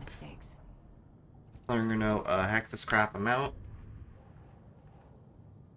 I'll put that last one in. Actually, no, one more. One more postcard to put on there. Which is that right there. Are officially out of there. Went pretty cleanly for the most part. That can be a bit frustrating when you're first learning it. It's definitely pretty tedious in a casual playthrough, but we're out of there now. The payphone was ringing. So now we're out of the Dark Place. We're in that same city area that we were in. Granted, a lot moodier because of the fog, but we are there. And we're gonna go over. First, we're gonna talk with Breaker, the old Sheriff Breaker that we saw disappear at the start. We're gonna talk with him a little bit, so that we can actually go to the subway. We're gonna use the exit of the subway to grab the two photos that we placed earlier as Alan. Is that really you? And then we'll talk with Alan in front of the fountain plaza right here, and that'll be the end of the run. What happened to you? How did you end up in the dark place? Gotta go through this dialogue with Breaker first, so. Snatched away I need to get to Parliament Tower Plaza. Do you have any idea where it is? This place, it's like trying to find your way. Who is this door person? He's here. Can I see that page, Tim? Of course. In fact, it's the page I tried to give you back in the... I'm gonna keep looking for Door. The closer I get, the closer I feel to waking up. I need to find the man behind the curtain. Moreland Door walked across the rain-slick tiles. Got that of Colorado clue. Street Plaza. Breakers. Now we can go in the subway. The construction yard. A poster for his talk show hung there. While we go through the subway, because we are a little bit behind on schedule, because I had a goof at the start, I want to give a few shout-outs. First of all, to Longathon for letting me do this. Wasn't expecting to get this in. In fact, I literally found out I got this run in a few days before the run, so I had to kind of prep last minute. And besides like the soft launch, I feel like it went pretty solid. Shouts to Remedy for making this awesome game, especially, yeah, just shouts to Remedy in general for making this very, very good game. Easily my game of the year for the year it came out, 2023. So I want to shout out the Alan Wake speedrun community. In particular, I want to shout out Zumo de Papaya and Suave Peanut, who I already mentioned earlier. Big glitch hunters and runners for this game. Tainted Tally, who's ran all of the Alan Wake games and even did the very first marathon showcase of this game with the glitchless console at, I believe, ESA Winter 24. And also to Hookie, who's a pretty good competition with the Allen percent category and is also very good at any percent. Some of the other runners like Sweet Peeps, who along with Suave Peanut has showed this game off many times at GDQs in the past. Quite yet. And yeah. And also Failed Uplink, who has helped me with helped me optimize some of the routing, including the caseboard management. Okay. Speaking of the caseboard, we're gonna have one final talk with Alan, and it's a pretty lengthy profiling section. My mind place is more I've noted down the prompts I need to pick, so. I can try to contact him. Alan. So there's a problem with the... Oh, once I get to these prompts, I'm gonna go into the fountain, and a cutscene will start. As soon as that cutscene starts, that will be time. Well, if the ending has to fit the... This isn't Scratch's end. The ending will have to be dark. And time. Oh, that was a long one, but I pulled through, and I'm happy I did. Saga, I finished it. The ending we talked about. I have the clicker and the bullet of light. Let's do this. Oh my goodness. I have to be the one to do it. I see it. So I already did my shoutouts, so I won't keep you I won't keep you too long. But I guess if you want to find where I am, you want to follow my stuff, I stream 3 to 4 times a week, twitch.tv/n3rd_squared. You can probably see the URL or the @ on the stream. I stream a lot of horror games like this, especially mascot horror like Playtime, FNAF, all that. I'm currently working on a pretty long speedrun. It's of the game Master Detective Archives Rain Code, which is a game I love a lot, and it's a pretty fun run in general, so look forward to that if you like anime games, I guess. And yeah, just in general, I run a lot of horror stuff, and it's pretty interesting.